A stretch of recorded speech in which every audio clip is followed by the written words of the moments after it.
Gaming in 2023 turned out to be one of the strongest years for video games in a really long time. And while it had its fair share of disappointments, bad launches, or just flat out terrible games, the overwhelming amount of games this year made it practically impossible to keep up. My top 10 games of 2023 is actually split into two lists. One is my top 5 games of 2023, and the other is the top 5 games of 2023 that are currently in the backlog that I intend to slowly work through. Now, I'll also include at the end 10 honorable mentions. That's 20 games in total, because there's just too many games to not include an honorable mentions list. Now, I put all of the good information right here at the beginning of the video. That way, you don't have to go looking for it. It's a live stream, so it's a longer video, but I put sort of the meat right up here at the beginning. If you want to be here for the discussions, be sure to hit the subscribe button and that bell button so you don't miss my content.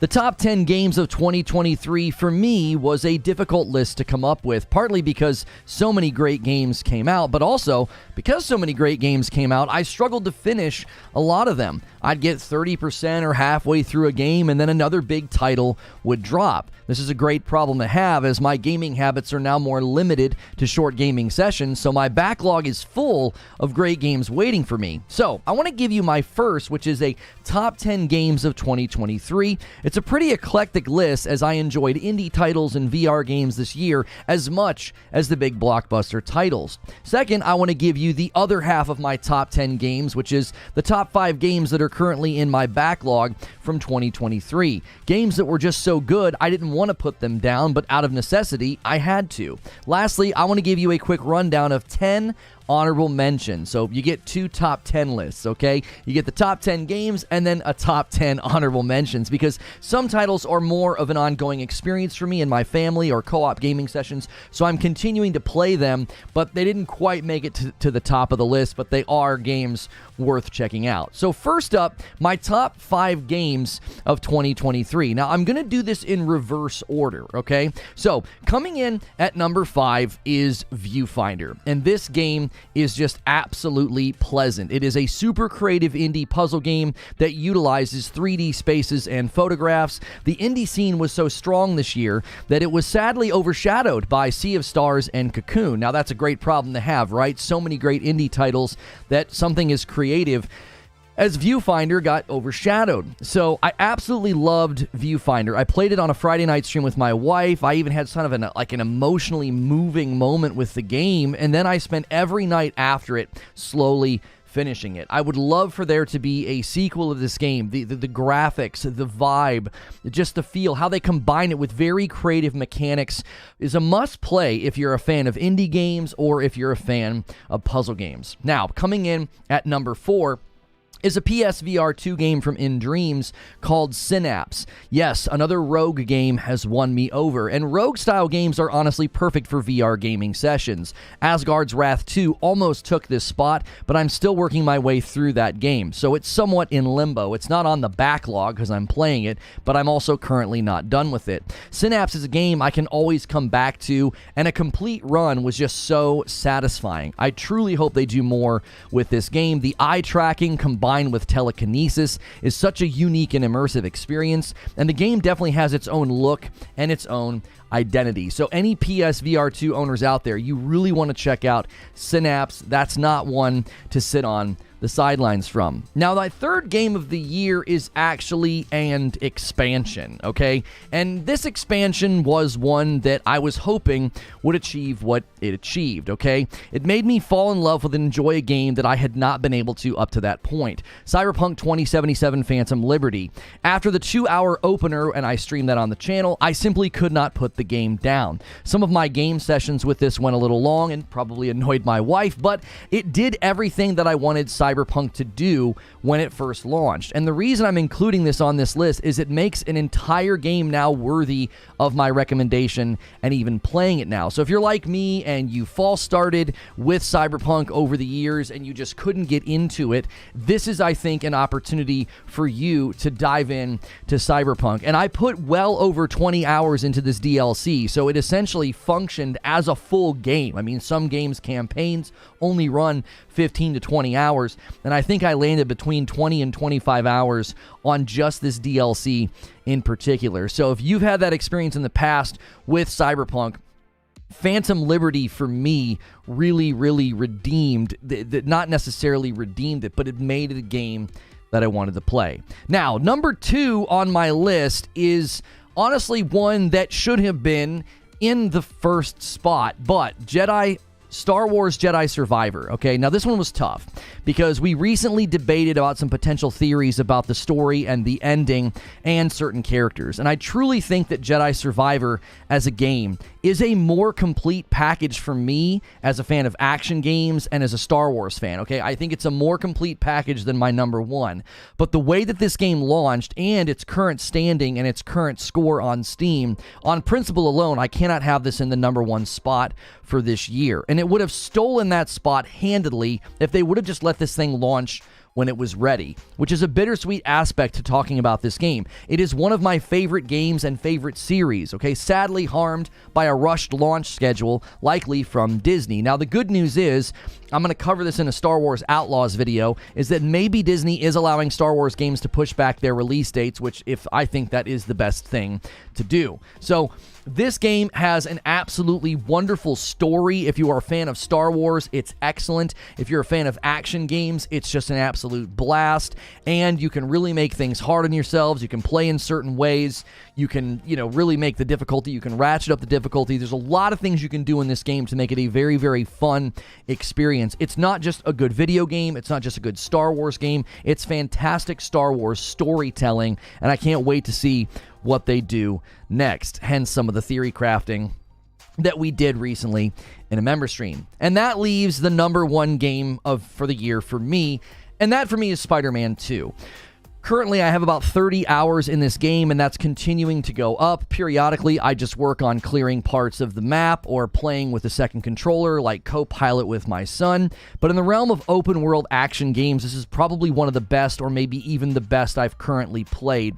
The traversal, the combat, the graphics, the performance, even the voice acting, I think it just delivered in all categories for me, and I think they had a pretty long shadow to get out from underneath. The continuation of the story from the first 2 games, I just think they did an excellent job. The expansion of the combat was fun. It was enjoyable. My gripes are incredibly minor. Some of the Mary Jane stuff felt forced and a little bit unnecessary, and everybody nicknamed her Mary Jane Wick because they turned her into probably somebody that was way stronger than was reasonable. But it's a comic book game, so I suppose we can suspend some of our belief. And I would have liked maybe the parry in the combat to play a larger role, but it was a satisfying thing to use in both boss fights and group fights. But it's not surprising to me this game got 7 nominations at the Game Awards, but it also wasn't surprising that it didn't win any of the categories. I anticipated no wins for Spider-Man 2 simply because it was almost always sharing a category with big games like Baldur's Gate 3 and Zelda, and they were 2 frontrunners for the entire year. And if you're in a category with Baldur's Gate 3 and Zelda, it's basically a Game Award death sentence.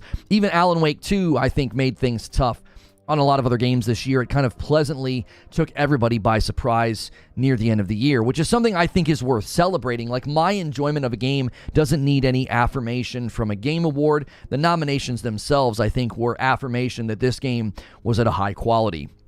Now, that's my top 5. The games that I beat, that I finished, that I thought, oh my gosh, what a great experience, I can't put this down. But there were other games that I felt very similar about, but they're currently in my backlog. So the top 5 games of 2023 backlog, okay? This list are games that I thoroughly was enjoying and I intend to finish or at least return to make sure my initial impressions are accurate. And I'm going to do this in order of importance from least important to the most important. So number 5, and sorry, I don't have trailers for you. I couldn't have that many tabs open. It gets kind of cumbersome switching back and forth, okay? So number 5 is AC Mirage. I've always enjoyed the Assassin's Creed games, and the smaller, more contained experience was, I thought, very enjoyable. And knowing that the game is smaller and shorter makes it really appealing as a backlog game. But this reason, I think, is that it's in 5th place, is I think this could be one where I change my mind the further I get in Assassin's Creed Mirage. Maybe the format will get tired, or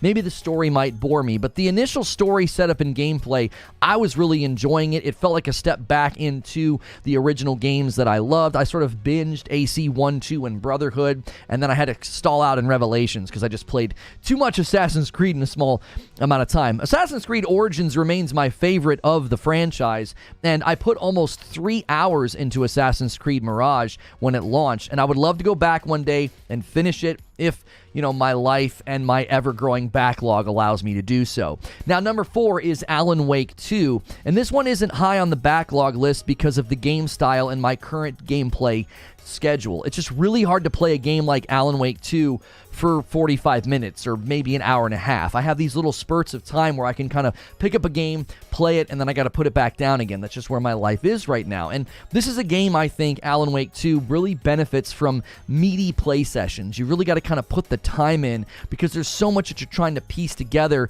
and immerse yourself into. Little spurts I think would take away from that. You know, it would, like trying to watch a 3 or 4 hour epic movie, but you can only do it in 20 or 30 minute spurts. It would be tough for the artistry and the immersion to really take hold. But it is a game that I intend to return to if life allows, because I was very impressed by it. It was extremely creative, the art style, the graphics, the voice acting, and you could see at the Game Awards that a lot of people really, really liked Alan Wake 2. Number 3 on the backlog list is Lies of P, and some of this is more of a mood issue. I have to be in a mood for a Souls game, and I put a pretty decent chunk into Lies of P and was really enjoying it. And then I just kind of stalled out because at the end of the day, when I'm trying to unwind or I'm trying to relax, beating my head against the wall of a tough boss fight, it's just not the best decision, okay? It's not good for my mental health to end the day frustrated. You know, I like to play games at the end of the day to unwind. I'm on the couch, I'm hanging out with my wife. It's not a good place to be getting frustrated and getting salty, okay? I get pretty invested into games like Sekiro, Dark Souls 3, and Elden Ring, and it's my nature to almost take it personal. If I'm struggling with the fight, I don't want to put it down for another day. I'll just keep playing, which is a terrible recipe for gaming sessions at the end of the day before bed where you're like, I'm going to try it just one more time, and one more time turns into 20. So I had to move Lies of P to the backlog. It's just not where I am right now. It's not my palette or mood. Games like this are better suited for during the day when I could maybe stream it and put in long play sessions, and that's just not where I am right now. The more I looked at the review scores of Lies of P, I even got a text from my nephew saying he had beat the game. That really drives me to want to go back. I was loving the perfect block mechanic, the art style, the story, and I definitely think the user scores on Steam and PlayStation being so much higher than the review outlets, I think that's worthy of mentioning. Don't skip this one because of the lukewarm press results. I don't think it got a fair shake with the review outlets. Most of the negativity wasn't about the game's quality. It was about borrowing from other games or expectations about, oh, it's too much like FromSoft or whatever. It wasn't about the game in and of itself. And that brings me to number 2 on the backlog list, and this one just kind of jumped there recently, Avatar Frontiers of Pandora. Between my time on PC and the PS5, I have almost 20 hours in the game, and I really didn't feel any of the repetition complaints or that it was just Avatar Far Cry. I honestly moved this one to the backlog because I wanted to play Burning Shores, because Avatar Frontiers of Pandora made me want to go back to Burning Shores. It was something about the graphics and the feel of being on Pandora. I had to take time to level up and be ready for Burning Shores after it came out. So Burning Shores got rotated out due to other games releasing, and I just was like, you know what? I want to finish Burning Shores before the year is up.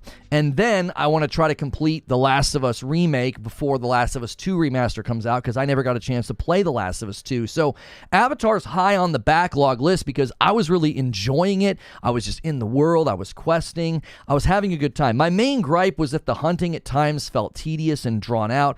I had similar frustrations with hunting in Far Cry. You just need this one piece or this one thing, and you just can't land the shot, or it keeps running away. That can get a little tedious and flat tire, but that's not enough to make me stop playing or take significant points off. Avatar Frontiers of Pandora is another game this year I don't feel got a fair shake from the review outlets. It was just a lot of comparisons to other games instead of judging it by its own right. Constantly taking a game and pitting it against other games that have come out in the past just doesn't seem like a fair estimation of the game's quality. Anybody who hasn't played a ton of Far Cry games would read those reviews, and it's a disservice to them. They're like, well, you're not telling me how good the game is. You're just telling me that it has similarities to other games, and that's why you didn't enjoy it. It's a breathtaking game. Digital Foundry has fawned over how beautiful it is, and I think it's well worth checking out. Now, that brings us to the number one game of the year on my backlog, okay? So this isn't my number one game of the year, but this is my number one game on the backlog, the one that I really want to get back to, okay? Final Fantasy 16 is at the top of this backlog list. I've got over 15 hours in the game. 50% of the story is progressed through, and I stopped. I was kind of hoping we would get a performance mode update or patch. I absolutely fell in love with this game and did not expect to. The story, the characters, the setting, the combat, it was just so enjoyable. And it was perfect for my shorter gamer sessions, right? I could play it for 45 minutes or an hour. I'd kind of complete a whole quest or an area or something, and then I'd be able to put it down.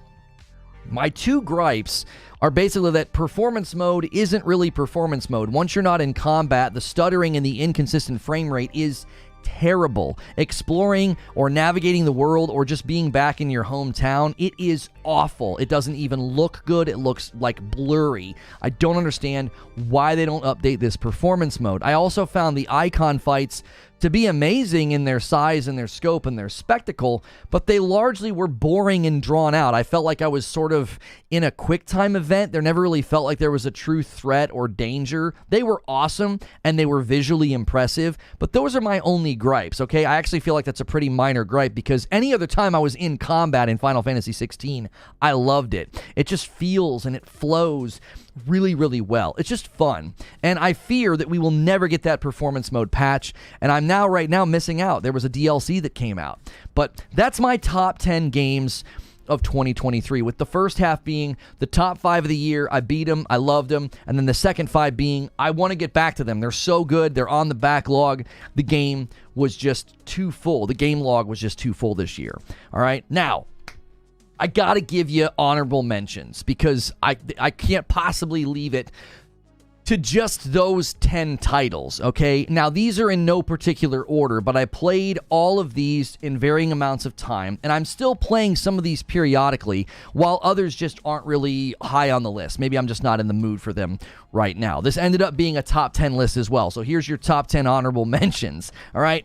Remnant 2, I love the feel and the tone. I would love to come back to it one day. It may sneak onto the backlog. Remnant 2 is well worth checking out. Armored Core 6, the look of this game, how the controls felt, it was really enjoyable. It's in the same vein of Lies of P. I just don't want to wind down with a really challenging game right now. That's not really what I'm in the mood for.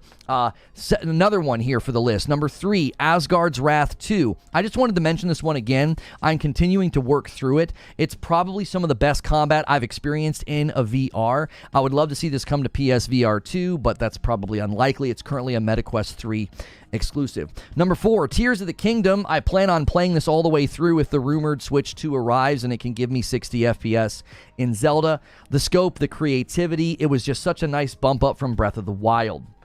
Number 5, Hogwarts Legacy. I spent a ton of time in this game, both on stream and off stream. I think it's well worth playing. One of the most popular games of the year. Even my wife played it. She clocked more hours than me. I landed around 40 hours, and she landed around 60.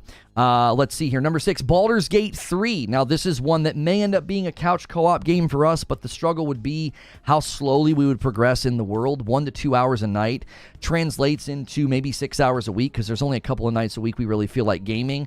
That's like 20 to 24 hours a month. Sadly, I think this is just going to remain one of the best games that we just simply don't have time for. Number 7, Super Mario Bros. Wonder. We continue to chisel away at this one, and we really enjoy it. It's one that keeps getting circulated in. We just play a couple of levels, and then we put it down. But my next honorable mention is our current game. It kind of bumped Mario Wonder off the table. Lego Fortnite. What a pleasant end-of-the-year surprise that this turned out to be. This is number 8. My kids and I play it on the weekend. My wife and I are playing it a few nights of the week. Just such a pleasant surprise. And speaking of pleasant surprises, at the end of the year, number 9, God of War Ragnarok Valhalla needs an honorable mention. It was an absolute blast. They undersold this. It was free, and it over-delivered. The story, mechanics, even the nostalgic injection for people who have played the originals, I think it was just great. This is the best kind of fan service. And the last honorable mention is something that I literally just finished last night as well as this morning.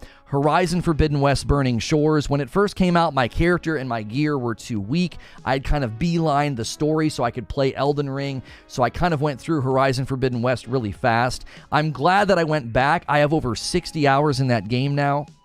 I went back, I leveled up all my gear, and I had a blast with Burning Shores. There were a couple of fights that, got into the spammy territory that I don't like in Horizon Forbidden West, but then there were boss fights with great mechanics. The final boss fight is absolutely spectacular, really showing off what they can do when they leave behind the PlayStation 4, because Burning Shores is only available on the PS5.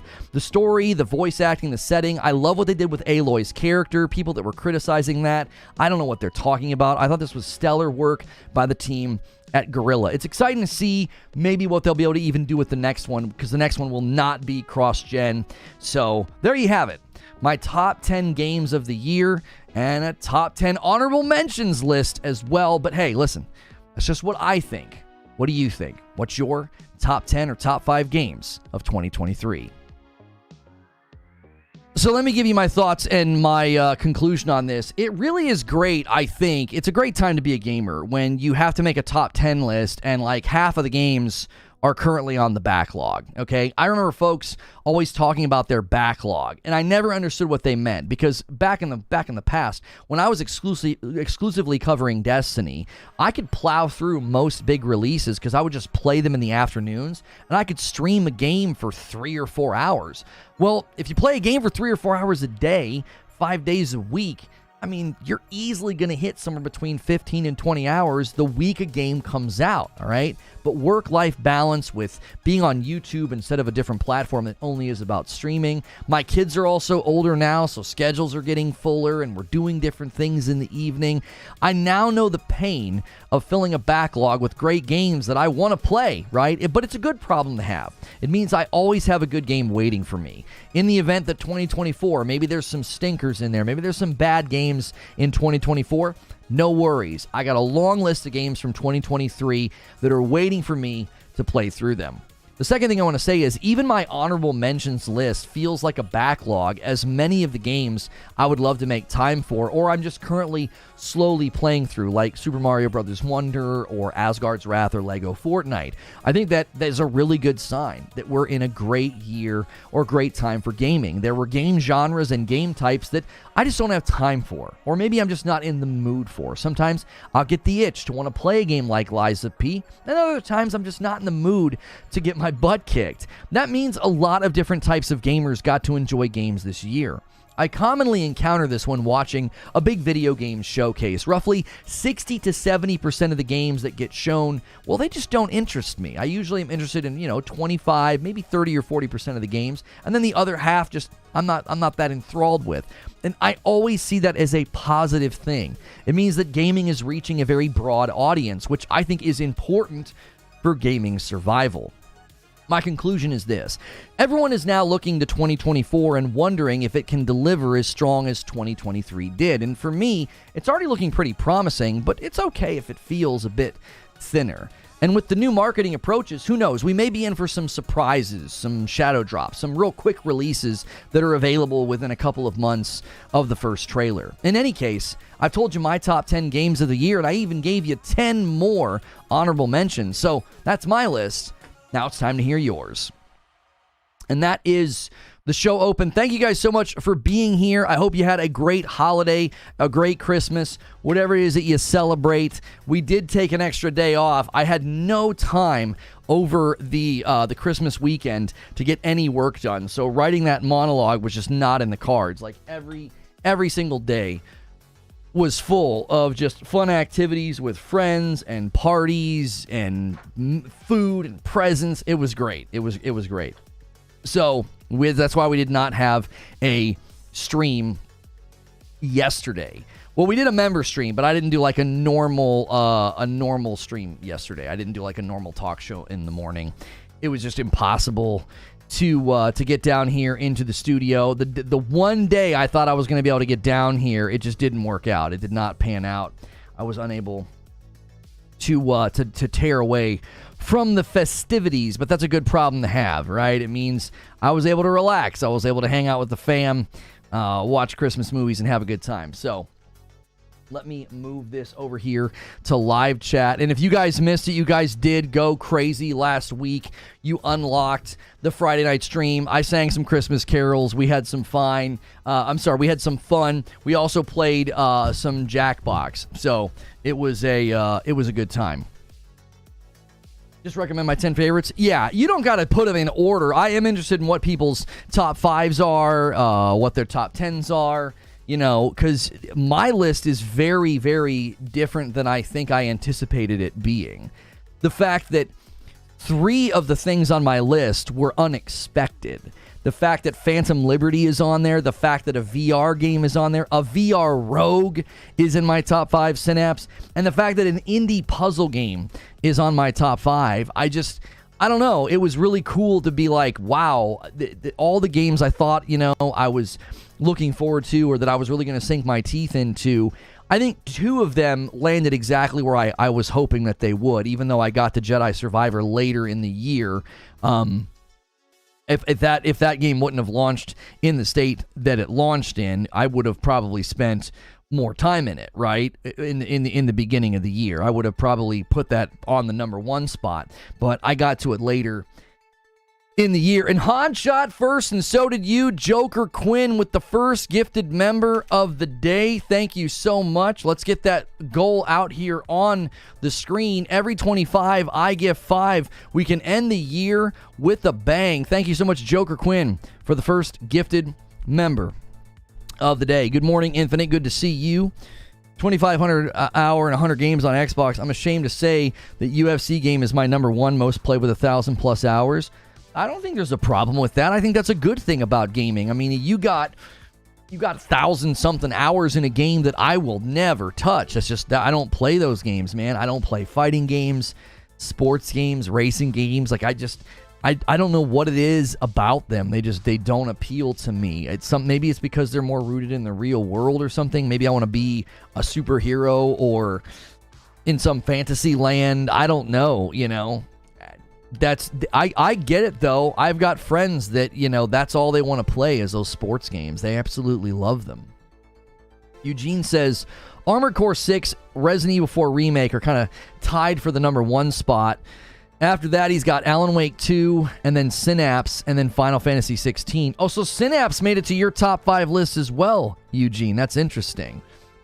I wonder how many people had the surprise of putting like a VR title on their top games list of this year, you know? Warframe was your number 1 game again? With all the games that came out this year, really? Nothing took its place, Smooth Jazz? I mean, hey man, everybody's got their preferences. Come on, dude. Nothing took the spot this year for you, huh? Let me close this out here. Skill issue, Lono? In what? In what game? I've been talking about a lot of games. In Synapse? Oh, in like sports games, racing games, and driving games? I actually think it's a combination of affinity and ability. I think a lot of the times your affinity for games is shaped by your ability. Like if you pick up a game and it just kind of clicks with you, whether it's like let's say it's a racing game, and there's just, number 1, I also think you have to have an affinity for cars. I've never been a big car guy. I just don't care about them. And so you already have that, right? You're like, you love cars. But I also think, you know, you're going to play the game and certain things are going to click with your brain. And that ability is going to fuel the affinity for the game. Dude, I play those games, man. I'm just running into the wall. I don't know what the heck's going on. I'm like, why is the car doing that? You know, and people are, you got to do this and brake then and accelerate. And I'm like, I don't want to play this. I mean, the best example I can give you is when I was a kid, the fighting games like Street Fighter or Killer Instinct, I was never very good at them. I just wasn't. I would practice with Jago and Killer Instinct. I'd get all the combos down, and then I would play against a real person, and I would just fall to pieces. I was like, I can't do any of the stuff that I've been practicing. But then I played GoldenEye, and it just clicked with my brain. It just made sense. I knew where to go. I knew where to stand. I knew what guns to go for. I knew the cycles on the map, which then got me into all the shooters on PC when I started playing Quake 2, Quake 3, Call of Duty, Unreal Tournament. So that set me on a path of just loving shooters. Now, obviously, I'm more into action-adventure games now, more open-world action-adventure games especially, than shooters. But I still love a good shooter, you know? Django? No, Jago is his name. Jago! I was not a good teacher then. Yeah, it didn't help in the fighting games that my older brother Derek and his friends would just beat the tar out of us.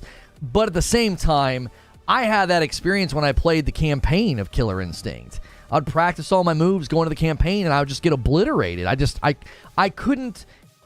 couldn't keep my cool. I get too emotionally invested in a game. I can't keep my cool. So in a fighting game, you're just like you become frantic, and then you're done at that point. You've already lost the fight. Joker Quinn with a $5 super chat tip says, my top 5 of 2023 are Jedi Survivor, Alan Wake 2, Avatar, Dead Space, and my number 1 is Spidey 2. Good list, Joker Quinn. Good to see Avatar, make it on the list. Have you seen the finals? I have. Not a game I'm interested in. I don't play PvP games. They just don't interest me. Barrier has a list here in the Discord. The members-only Discord, there's no character limit in there, so if you're struggling with the character limit on YouTube, he says Liza P, Blasphemous, Viewfinder, Spider-Man 2, Hogwarts Legacy, there's his first 5, and then Final Fantasy 16, I don't know what season is, Worldless, Bramble, the finals. What is Season Barrier? I don't think I've seen trailers for that. Is that an indie title? Jordan Lanham, otherwise known as John Lanham, coming in here, gifted a member and taking us to 2 members on the day. You guys could still probably gun for 3,000 members. I don't have an incentive, though. We did the caroling on Friday night. I sang for you. You're at 2845, and you guys got Hilly to uninstall Halo Infinite. We got to think through a stretch goal here. We got a couple days left in the year to try to hit 3,000 members. What should we do? I think seeing some others discover Synapse recently and my brother being impressed by it is when we had no VR experience prior to it catapulted it. Yeah, supreme victory. That's right. Sneaky Wolf says Mortal Kombat 1, Street Fighter 6, Hogwarts, Jedi Survivor, and Avatar. My top 5. Avatar at another top. Avatar sneaking on another top list. Oh, I've seen it. Yeah. I just forgot its name. Season did look really cool. Very artistic. Jose says, for me, the best experience of the year is Cocoon, Lies of P. You put Lies of Pi. That's funny. Lies of P, Phantom Liberty, Baldur's Gate 3, Alan Wake 2. 3,000 and Lono drinks eggnog straight from the carton. Oh, gosh. On Friday was that singing. It was an attempt at singing. Yeah, I mean, I made an effort, I get paid for the attempt, right? To quote Dave Chappelle, dude, I get paid for the attempt. So, yeah. A New Year countdown stream at 3,000 members. I could probably do a New Year stream. It's a Sunday night, isn't it? That would probably mean you're not going to get a stream on Monday morning, though. They're like, yeah, that New Year's stream was pretty awesome. We're not getting a stream tomorrow. Not in this order, but my top 5, says Zachary Guy. Hogwarts, Jedi, AC Mirage, Spider-Man 2, Starfield. There you go. Good to see Assassin's Creed Mirage on somebody's list. It's in my backlog. Good to see Starfield on somebody's list, I know for a lot of us, that game didn't land where we wanted it to, but there's a ton of people. I posted a tweet out there. I said, yo, what happened to this game's, score over the holiday weekend? And I had a lot of people saying, I don't know, I'm loving it. The one guy had like 500 hours in. He had been doing New Game Plus. And I was like, you go, dude. You go. Monday is a day off for you. It probably is a day off, right? Nobody's working on January 1st, is it? That's probably a day to take off. Just get some gaming sessions in, something like that. Yo, what's good, Broken Lobo? Tony Nakamura says, for me, it's Street Fighter 6, Sonic Frontiers. I've not seen anybody put Sonic Frontiers on their list yet. Star Rail and Grand Blue versus Update. Okay. I love when there's a list of games that I know I would never touch. Like, that to me is cool because You know what? I take that back. I probably would play Sonic Frontiers. I probably would. It just, Sonic's never really appealed to me. I was a Nintendo home growing up, so I'm never like, oh, dude, gotta play Sonic. I always gotta check out the latest Mario game. Isn't that interesting how long that lasts, you know? They get you for life. Even to this day, when I see a new Mario game, I'm like, I gotta play that. I gotta see if that's any good, like I did that with Super Mario Brothers Wonder. We've been having a good time with it. We'd still be playing Super Mario Brothers Wonder if it wasn't for Lego Fortnite. Lego Fortnite just came out and kind of kicked the stool down. You got to get Walkabout Mini Golf. It came to PSVR 2 and I didn't know. Oh yeah, I've heard pretty good things about that. Forgot about Phantom Liberty. Yeah, I included Phantom Liberty in my top 5 list because I got over 20 hours out of it. I mean, that basically functioned as a full game for me. You know what I'm saying? There are tons of full games out there that, like, you'll get, 20, maybe 30 hours out of. You know what I'm saying? So it's like, I'm rocking the, oh, that felt good. I'm rocking the gray Adidas sweats today, guys. I'm really relaxed. You know what I'm saying? These are my casuals. Not a Sonic fan. Why am I even here, bro? Lego Fortnite crushed the buildings like Snoop. My top 5 says Trayvon. Resident Evil 4 Remake, Spider-Man 2, Lies of P, Jedi Survivor, and Alan Wake 2. Okay, that's a good list. That's a really good list. I'm telling you, when my nephew told me that he beat Lies of P, I was like, son of a gun, I've got to go back to that game. He's really good at games, though. He's younger, he's got the reflexes, and he's done virtually everything there is to do in Hollow Knight. So he's good at challenging games. He is. Sorcerer says, my top 5 games are Assassin's Creed Mirage, Hogwarts Legacy, Lego Fortnite, Avatar, Horizon Forbidden West, Burning Shores. I love that Assassin's Creed Mirage is showing up on lists, and I love that Avatar is showing up on lists. Like, that to me is a good sign. Like, I feel especially that Avatar just didn't get a fair shake from a lot of people. Same with Lies of P. I'm glad to see Lies of P on a lot of lists because even though I might not be in the mood for it, you can appreciate the artistry and you can appreciate the fact that, like, tons of people, if you look at the user scores, are absolutely loving it. You're at the second to last boss in Lies of P. Sven's got Spider-Man 2, the first game I've ever platinumed. Really, Sven? Then Jedi Survivor, Tears of the Kingdom, Hogwarts Legacy, Bramble, Venba. I've not heard of Venba. AC Mirage, Avatar, Final Fantasy 16, the finals. What a year, dude. Some of these games. Like, so many games. Give Lies of P a try. It's not that difficult. Oh, I don't need to give it a try. I got a decent chunk of the game down. I played quite a bit of it. I got to, who's the guy I got to? What's he called? The Baron or something? I got a decent chunk of the game down. I'm just not in the mood for that right now. So when I game, let me give you a picture. Archbishop, thank you, Barry. Yeah, I got to Archbishop and I was like, this damage over time stuff's just it was just ticking me off. I was like, I'm not in the mood for this right now. He'd put the damage over time on you and then your sword, and I just flat tired the fight for me. And I was like, I'm not in the mood for this, right? I've played games like this before. I beat Sekiro. I beat Dark Souls 3. I beat Elden Ring. And you got to be in the mood. You really do. You got to be in the mood to learn from failure. And I just wasn't in the mood for that. I was like, I don't want to learn from failure right now, dude. I just want to play a video game and get to the next thing, you know? And it's because I come down to the TV room, and it's usually somewhere between 8:30 and 9 o'clock. And I've got about an hour, maybe. I don't want to spend that hour just not achieving anything. Does that make sense? But you achieve knowledge by... Shut up. Shut up. Hey, a 10 bomb from Sneaky Wolf. He comes in. Speaking of hard games for the 10 bomb, we slide Ishin out. The man who changed me. Man, molded me into something special. What a fight that was. Thank you for the 10 bomb from Sneaky Wolf. Yeah, I just don't feel like spending 45 minutes to an hour being like, I'm dead. I didn't beat him. And I take it personal. I can't say, okay, I'll try again tomorrow. I'm like, no, I've almost got him.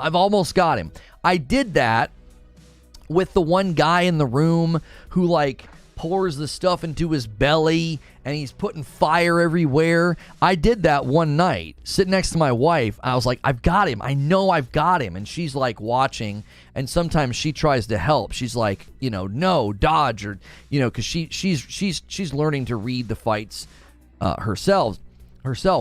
And I just kept trying, and finally I beat him.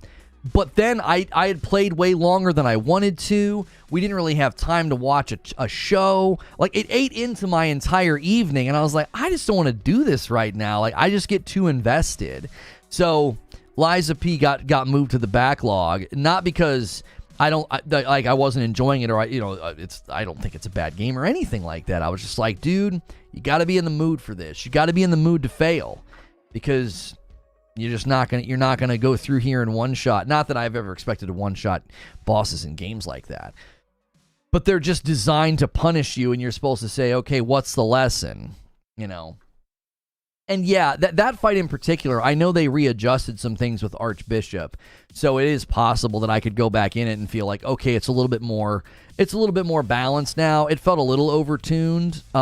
Hey, somebody ordered some coffee. Thank you so much. Your first name starts with the letter D, and you ordered 4 bags of the dark roast. Guys, don't forget the coffee orders. That's the light roast right there. You can check out all of our flavors at reforgeroast.com. And we've got our Frickmas blend. You can do a bundle and get all 3. If you're a coffee drinker and you've never tried coffee with balanced acidity before, you owe it to yourself to try Reforge Roast. All of our coffee features balanced or low acidity, which means very low on bitterness, very drinkable. Didn't you beat Melania in Elden Ring? Yeah. I beat Elden Ring. She was a pretty good fight. What was his name? Malekith or whatever his name is. He annoyed me in Elden Ring he was kind of spammy. And then the beast at the end, the Elden Beast, annoyed me. And the Fire Giant. Most of the fights in Elden Ring I really liked, but there were a couple fights that just really annoyed me. I was like, I got into a bad headspace with Elden Ring, and I let Tiche, my summonable, I let Tiche win most of my fights near the end of the game. I was just kind of like, the first half of Elden Ring I think is immaculate and perfect, and the second half I think falls apart. That's just my opinion, but there are people that agree with me. There are long-time FromSoft fans that agree. They don't like the way the back half of the game plays. And I agree with them. I feel like it just takes a weird turn. Yo, Patrick, thank you so much for a gifted member, taking us to 13 members on the day. Thank you very much. You guys are like 115 members away from 3,000, and we should be able to do something for New Year's if you guys hit 3,000. I'll work it out. Let's look at some of these other lists. Kylo Green says Baldur's Gate 3, Starfield, Jedi Survivor, Phantom Liberty, and the one game everyone is snubbing, Octopath Traveler 2. I saw a lot of people talking about that game this year. I don't think people are snubbing it. Well, maybe they're snubbing it from their list is what you mean. Good afternoon, everyone. Hope everyone had an amazing time. Yo, what's good, Crafty Martin? How are you? Talika says top 10. Power Wash Sim VR. Now, you have that at the number 1 spot, Talika. Is that your number 1 game, or is number 10 the best game for you? Or did you just list them? Power Wash Sim VR at number 1. Lake, Season's Greetings DLC, number 2. Hogwarts Legacy, Final Fantasy 16, Super Mario Bros. Wonder. Bluey! You got Bluey on there. Moving out to Venba, Munchkin Digital, and Sea of Stars. Jojo with 18 months, welcome back. Thank you so much for renewing your membership, Jojo. Surprisingly enough, even to me, my favorite this year was Cocoon. I was watching my daughter play Cocoon, and I was like, oh my gosh, this is another great game. Just another good little indie puzzle game, but I didn't get a chance to play it. She was playing that when we were up in Ohio. And I was playing RoboQuest, which is an amazing rogue. You can get it on Game Pass. Highly recommend RoboQuest. It's also on Steam, and I believe it's coming to PlayStation at some point, but that's a great little game. I played the original multiple times. It's very good and one of the best in the genre. Patrick says Baldur's Gate 3, Phantom Liberty, Armored Core, Dave the Diver, and Sea of Stars. Jordan Lanham says top 5. Alan Wake, Spider-Man 2, Resident Evil 4 Remake, Jedi Survivor, and Hogwarts. Seeing Hogwarts on a lot of lists, I think a lot of people felt that game got, kind of got robbed. It was, it's the second most commercially successful game this year. It's ahead of Zelda right now on all the charts, but Nintendo doesn't report their digital sales. So once the digital sales comes in, Zelda will likely take the number one spot. So Hogwarts is either 1 or 2 on commercial success, on sales, on money revenue, and it was like one of the most searched, one of the most talked about. So, and it's got great review scores pretty much everywhere. So people were pretty bummed to see that thing not really get a whole lot of attention at the Game Awards. Not a whole lot of attention, no attention. It didn't get art direction. It didn't get soundtrack. I thought it would get nominated for art direction because I thought that what they did with the castle was incredible. But what are you going to say? It's just a really, really tough. Did you play Pizza Tower? No, I didn't. But weren't those guys at, they were at the Game Awards. Like Jeff Keighley shouted them out. The guys that made Pizza Tower. My favorite 2023 game is Dead Island 2. Haven't played any of the other games except Starfield, and I didn't like it. Got my PS5 this year, so I've been playing older games mostly. Oh, yeah. My brother got my nephews a PlayStation 5, and I told him, I said, do not let them play any of the new games. Make them play through the backlog. Like, don't let them play Spider-Man 2. Make them play Spider-Man 1 and Miles Morales. They're amazing games, and they're never going to want to go play them if they start with Spider-Man 2. I told him, I said, don't you dare let them play Spider-Man 2. You make them play. What a horrible thing for your dad to do, right? No, you must play these other video games before you play this video game. And I even told my nephew in a text, I said, dude, don't do it. Don't jump ahead. You're going to rob yourself. Because if you try to go back to Miles and Spidey 1 after Spider-Man 2, I just don't think you could do it. The traversal alone, it was just so much better in Spider-Man 2. I'm not a Harry Potter fan, but I love the game. Yeah, I thought the combat held up for what it was. I think people were rightly concerned, what's the combat going to look like in a game where, you're a student wearing some, house robes and you got a wand in your hand. I think they nailed it. I really do. I thought they did an excellent job. Anyone got Starfield on their list at all? Yeah, a couple people. Angry Pete right there. He's probably the second or third person to put Starfield on their list.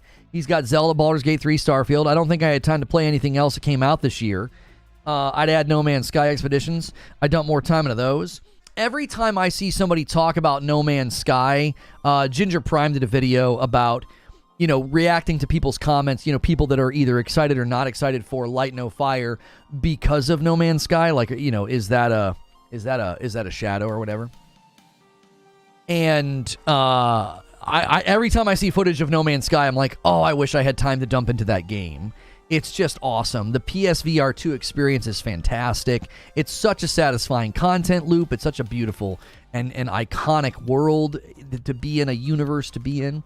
No love for Hi-Fi Rush. So my daughter, she saw my thumbnail for today's show, and she said, do you have Hi-Fi Rush on your list? And I said, no. And she said, oh, how very dare you? Like, she was actually upset at me. And I was like, girl, I didn't play Hi-Fi Rush. You did.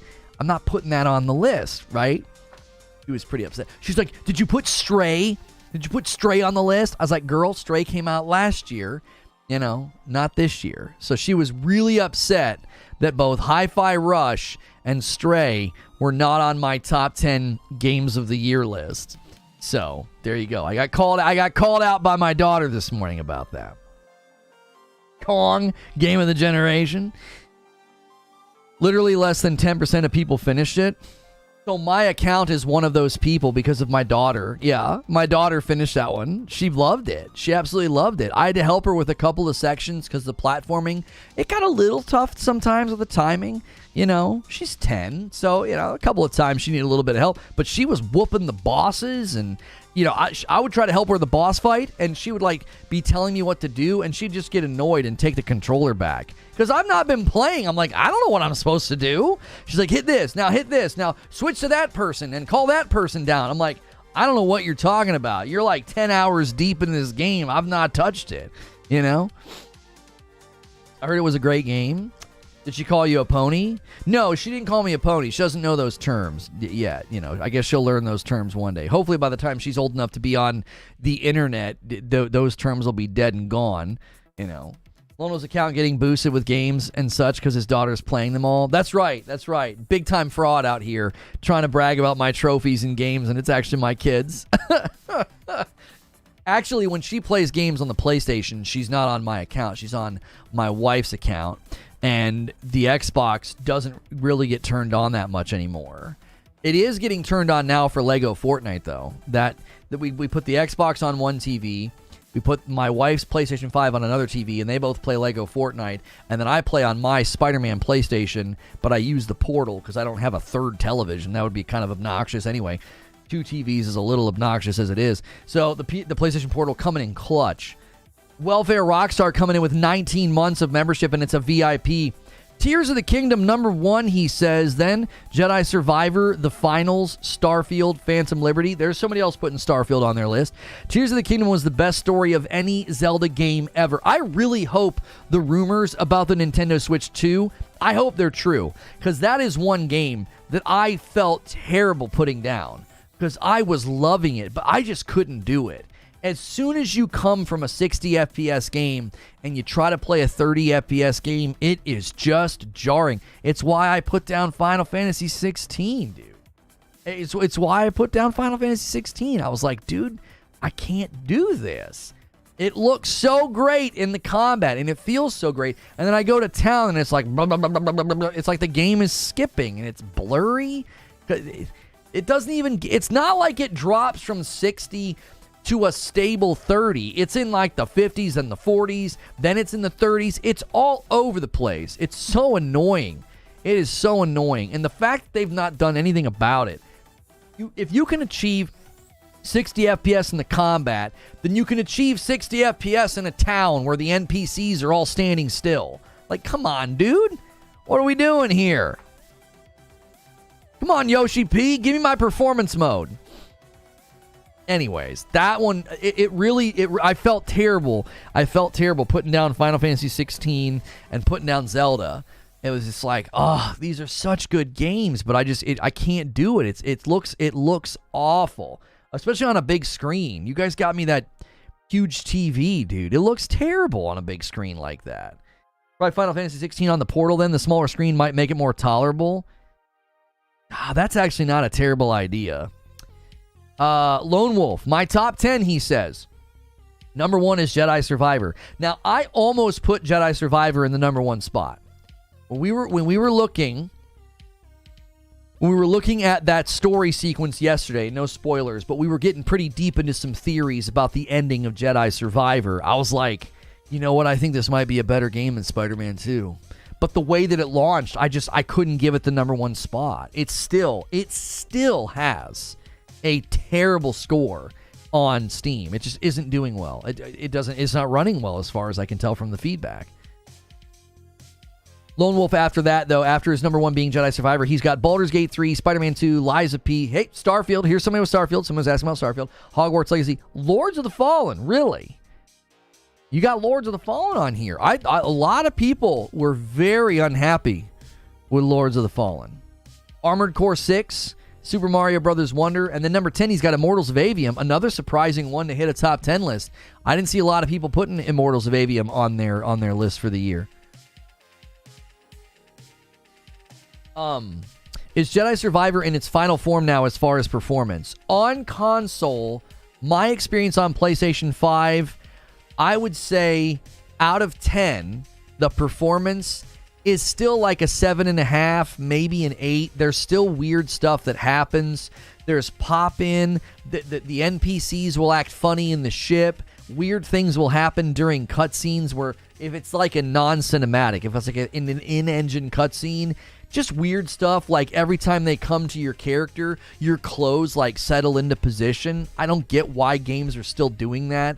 It's like your character wasn't there a second ago and they dropped him into the scene. It's like, boom, and so your hair and your clothes settle in position. Just little things like that. It really hurts the immersion. It's a very great story. It's very powerful and meaningful and good. But then you're in these cutscenes and you're like, what the frick is going on, dude? Why are they, you got pop in, texture pop in. You've got weird glitchiness and jankiness just when you're moving around the world sometimes. As far as like the 60 FPS and all that, it's rock solid. That to me is more tolerable. I can tolerate like your hair and your clothes being weird in a cutscene. That doesn't break game flow. When the frames per second is like this, like in Final Fantasy, it just hurts game flow. It's hard to get into the game if you feel like the game is running poorly, if that makes sense. But I still don't think it's as good as it should be. I don't. So it's a bummer. It's a bummer. That game would have gotten number one spot without question. I would argue there are aspects of that game that are much better than Spider-Man. Now, Spider-Man didn't set out to tell as severe of a story or as meaningful of a story, but they're both dealing with existing IP. They're both dealing with like, hey, you can tell your own story. And I just felt like Spider-Man is a good story. Jedi Survivor is like an excellent story. Even within the IP, even as a Star Wars fan, if you are to judge Jedi Survivor's story, you're going to come away and be like, that's excellent. That is excellent. It's just so good. Spider-Man, even big-time Spider-Man fans are probably going to walk away and be like, yeah, that was a good story. I don't think anybody's going to walk away and be like, it was mind-blowing. It was so crazy. No, it's pretty much what you expect from a superhero story. It's got good twists and turns, but, and there's nothing wrong with saying that. Like, it's just a good story. I don't think you need Spider-Man 2 to have an amazing story, by the way. I don't think that, like, brings it down a peg. It did its job. What's this? What are you running? I'm not running anything. Updating videos, it's safe to navigate away. Wait before making another bulk update. I'm not doing any bulk updates, creature. I'm not touching a thing on the back end. Jazzification with 18 months, and it's a VIP. Thank you so much for renewing your membership. What's my top 10? So I broke my top 10 into 2 5s because the top 5 is my top 5 games of 2023. And then the other is my top 5 games of 2023 that I had to move to the backlog. Like, I didn't stop playing some of these games because I wanted to stop playing. Like, I didn't keep playing Assassin's Creed Mirage and Avatar just purely because of other things that were happening or other things that were going on. Same thing with Final Fantasy 16. Like, other things were coming out. I put down Final Fantasy 16 for Phantom Liberty as an example. Well, what am I going to do? Play both games? You know what I'm saying? I can't do that. So my first top 5 is like the top 5. These are the games that I beat. These are the games that I think were the best, okay? Jedi Survivor's in the number 2 spot, as we were just saying. It doesn't get the number 1 spot. The number 1 spot goes to Spider-Man 2. I just absolutely loved it. It's one of the best. It's got to be one of the best, if not the best, open-world action games I've played. It's just fantastic. The updates to traversal, the graphics, the performance, it's a beautiful game, a fun game, a fast game, a fluid game. There's so many good things about how they executed upon an open world action game. It's just fantastic. And so that's my number 1 and my number 2. After that, my top 5 gets kind of eclectic because the number 3 spot's Phantom Liberty. People are like, well, that's a DLC. I got like 26 hours out of it, so that functions as a full game in my book. It also now makes Cyberpunk a recommendable, playable, enjoyable game for me, which is a huge accomplishment because I started with Cyberpunk so many times. So, Phantom Liberty is number 3, and then my 4 and my 5th spot are also pretty eclectic. Number 4 is Synapse, a PSVR 2 game. Oh, it's amazing. Another Rogue gets into one of my top lists. It's so fun. It's so good. Synapse. And number 5 is Viewfinder. Viewfinder Indie puzzle game, one of my favorite games this year. I played it once on a Friday night with Madam. After that Friday night stream, I played that every night I could and just slowly worked my way through it and beat it. And just, it was so good. It was fantastic.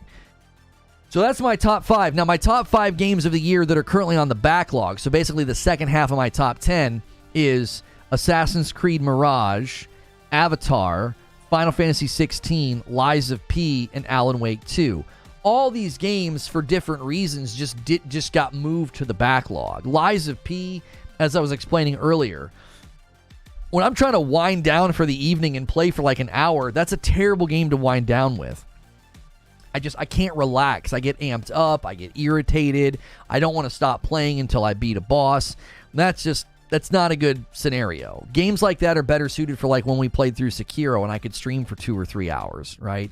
You really can dedicate and get through the fight. Right. Alan Wake 2, again, just a tough game to play for 45 minutes or an hour at a time. If I want to play Alan Wake 2, I need to be able to hit like a minimum of like 2 to 2.5 hours. Because if not, it's just hard to kind of piece it all together. You're like, wait, what was I doing yesterday? Like, I don't think those work. That kind of game doesn't work like busted up like that. Final Fantasy 16, I took a break from so I could play Phantom Liberty, and I was really hoping I would just kind of shelve it, and then they would bring out a performance patch, and I'd come back and finish it. I'm halfway through that game. I'm 50% of the way through the main storyline with 15 hours, I think, in the game.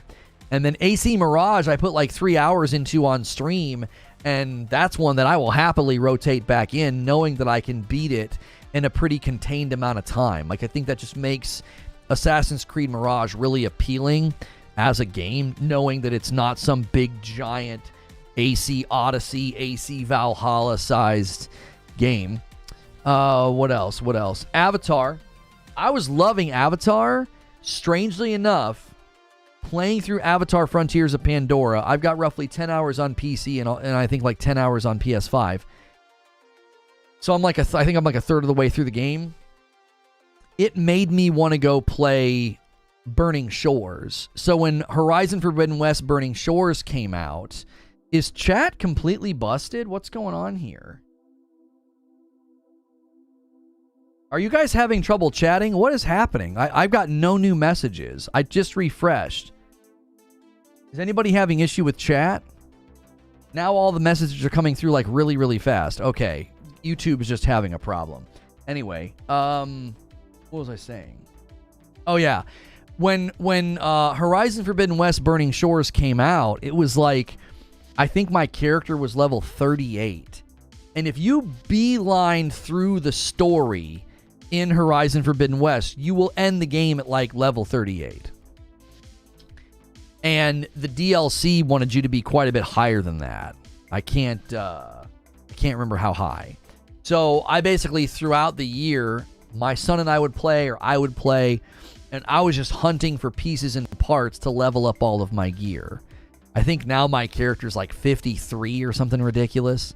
I have like 60-something hours in the game. So Avatar just made me want to play Burning Shores because it was like, it's just such a beautiful world. It just reminded me of like, oh, I really want to beat Burning Shores before the year is out because it came out this year. And Horizon Forbidden West is just such a fun game. So Avatar didn't even really get bumped because I wasn't enjoying it. It actually, because I was enjoying it, it just reminded me of Burning Shores and how much I wanted to, beat that. Was there a bunch of side quests that you missed? Yeah, Liquid Smoke. If you looked at my map in Horizon Forbidden West when the DLC came out, it doesn't look like this anymore because my son and I went everywhere hunting for stuff. But my map literally looked like a straight line through the smoke. I hadn't done anything.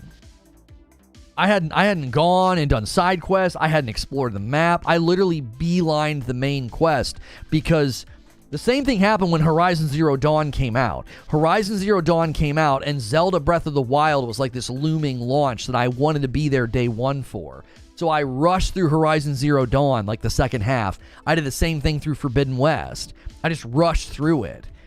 And then when the DLC dropped, I was like, oh gosh. I was like, I'm weak. I can't fight anything. I was getting my butt kicked. I'm surprised you beat it. Why are you surprised I beat it? I can't get into Horizon Forbidden West for the life of me, and I nearly platinumed Horizon Zero Dawn. Doc Dark has said similar things about, like, he thought Horizon Zero Dawn was like a perfect game, but Forbidden West, he just didn't like it. And I don't understand that at all. That's so bizarre to me.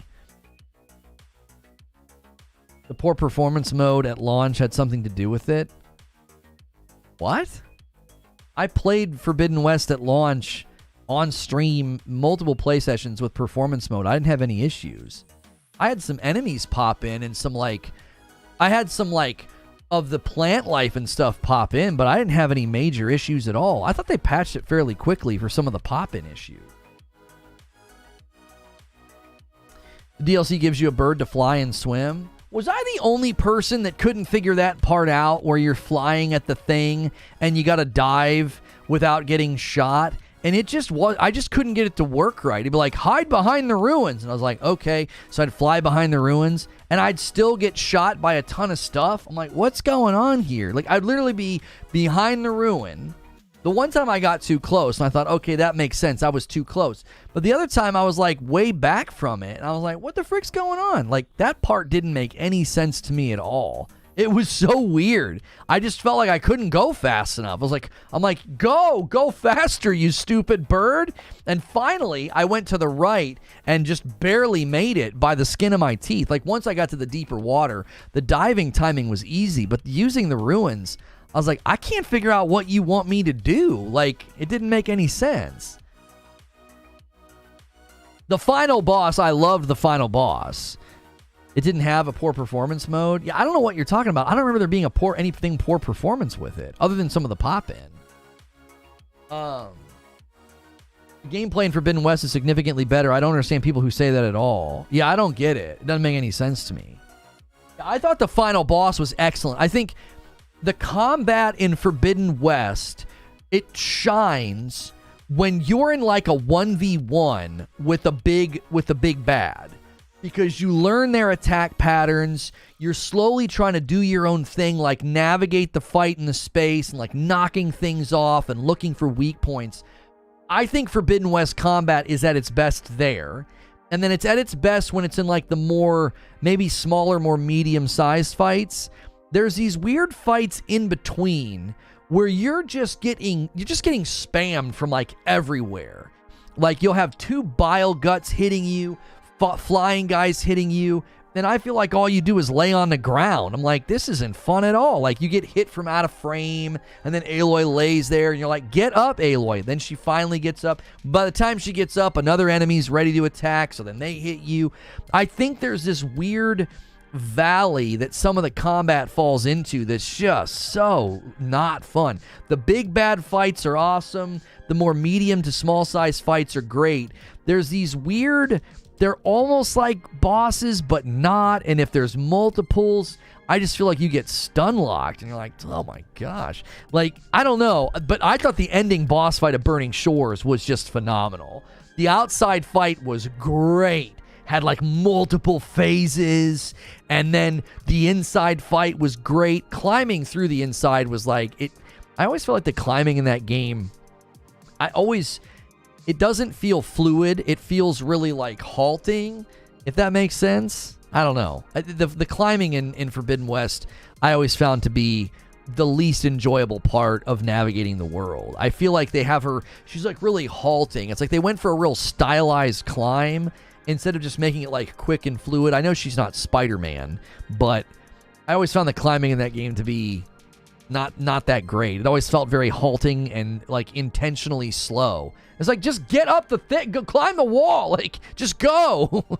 It just doesn't, I've never enjoyed a game where you're like, just like slowly, you gotta jump and grab, and then you grab something and it breaks, and you're like, oh, I almost fell. Like, they do that in every game. Every game does that when you're climbing, right? The thing you're holding breaks and you almost fall. It's like, do we really have to do this every time? But the combat, I thought, with that final boss fight was just spectacular. It was so good. Horizon Forbidden West only had some popping in issues. There wasn't any performance issues at launch. If there was any, they were patched really quickly. I'm happy that those who enjoy performance mode without issue had a good time with it. Yeah, I'm not sure what issues you were having, Lobo. Reddit is free to peruse. I mean, I remember people talking about pop-in, and I experienced pop-in, and that was about it. I mean, I played in a live stream. You can go watch my entire playthrough. I don't remember ever having significant issues with the game at all. Melee combat's too floaty.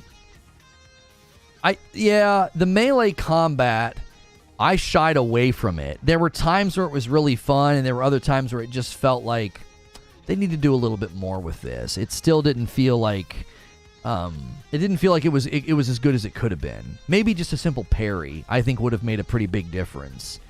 Because some of those guys, I was fighting some guys near the end of Forbidden West, and they'll like wind up, and they'll swing their sword like 7 times. Like they don't stop. And I'm like, okay, you know. So you basically are like dodge, dodge, dodge, dodge, dodge. Like, what's going on here? Just a simple bing parry would, man, it'd be a game changer for some of those fights. It doesn't even feel hard. They're just kind of a nuisance. It's just like they kind of throw a tantrum and swing their sword like 7 times in a row. It's like, all right, whenever you're done, bro, like, we'll, you know, I'll hit back, I guess. All the games I played this year, in January you played through both T-Lose. February you played Uncharted Lost Legacy. April you played Ghost Runner. Then you played Fallen Order. Did you play any games that came out this year, Enjoy? Ratchet & Clank Rift Apart, Guardians of the Galaxy, Elden Ring. Okay, Dead Island 2, there we go.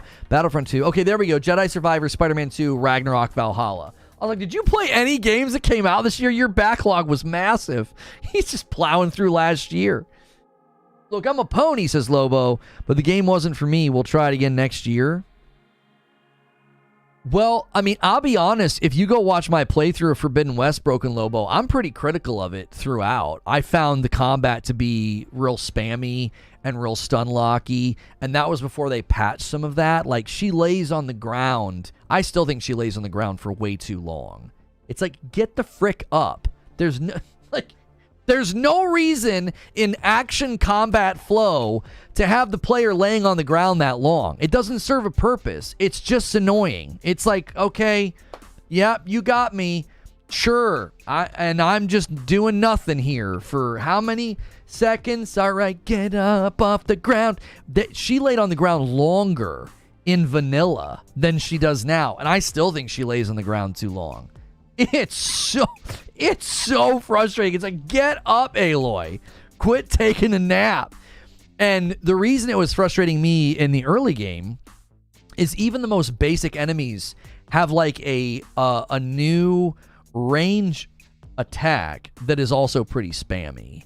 So even the most basic enemy, if it gets too far from you, they'll just start chucking stuff at you. And you're like, I don't understand. I'm supposed to use a bow and arrow. Like, I've got to make space. I've got to get away from you. I can't be like right up in your guts, like pulling the bow back.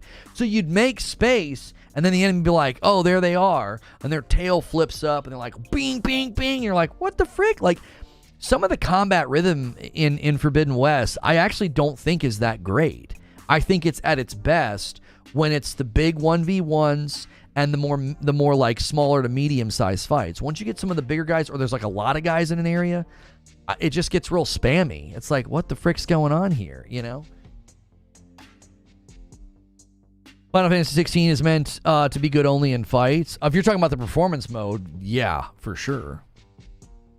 Definitely played T-Lu 2 for a month this year. I'm going to finally get to play it in January. I've never gotten to play it. So, Lono once again, talking about being up in someone's guts.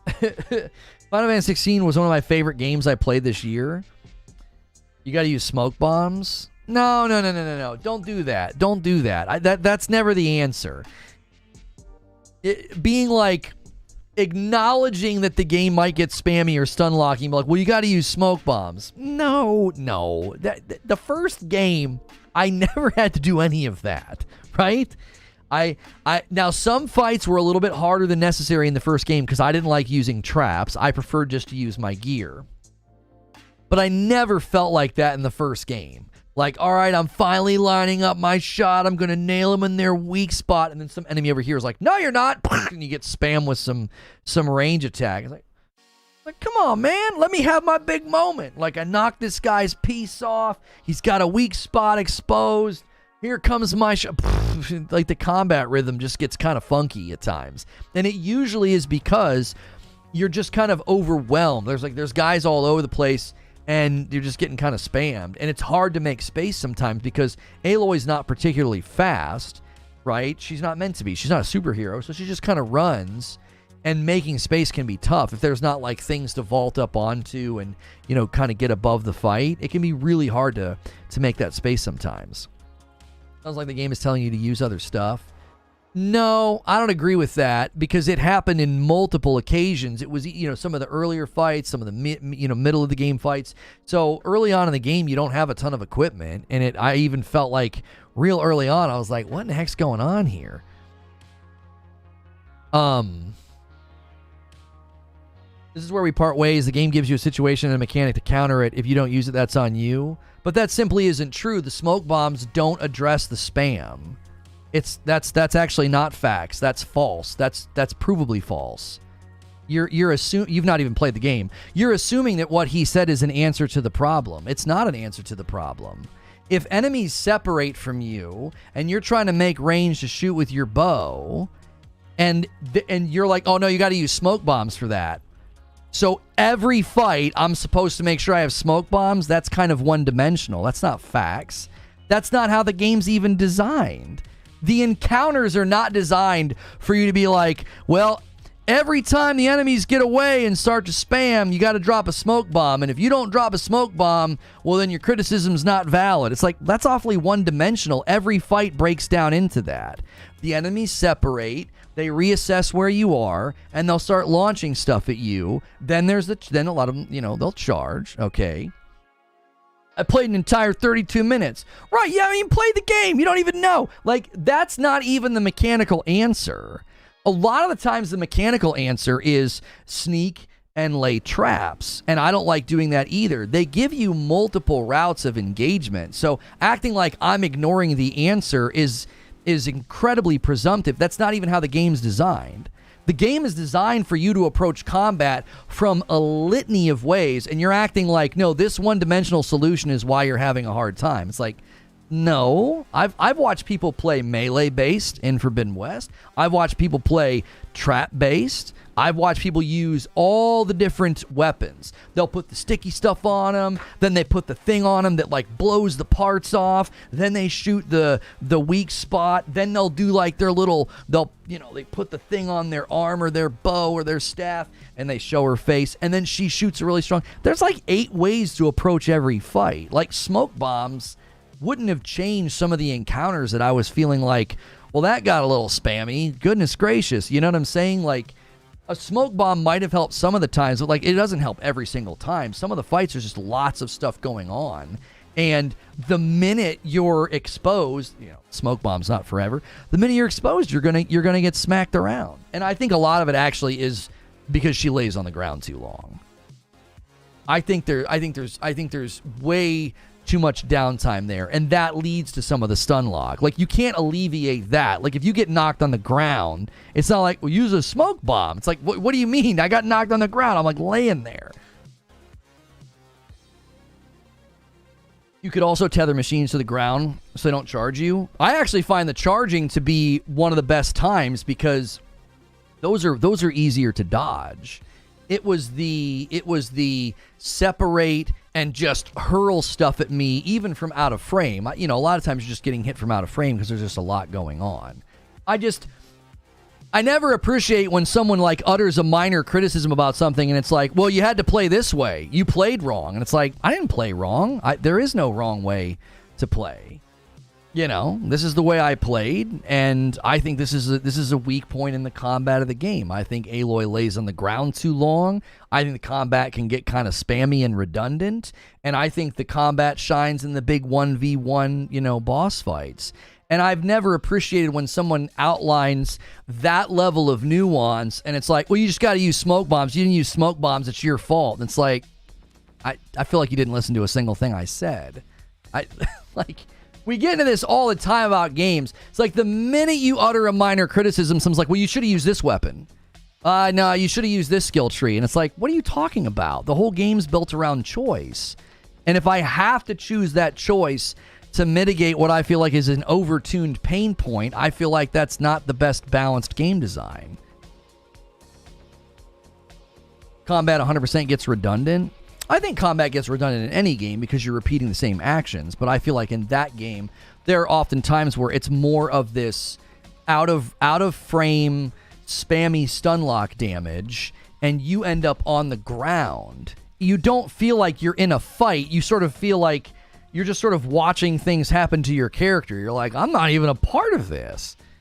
The smoke bombs do address the spam, though, or adhesive bombs, or the tether. It gives you breaks for the more chaotic fights. I won't argue with you about Aloy being on the ground too long, though. Well, and that's the thing. I use those things, Trill.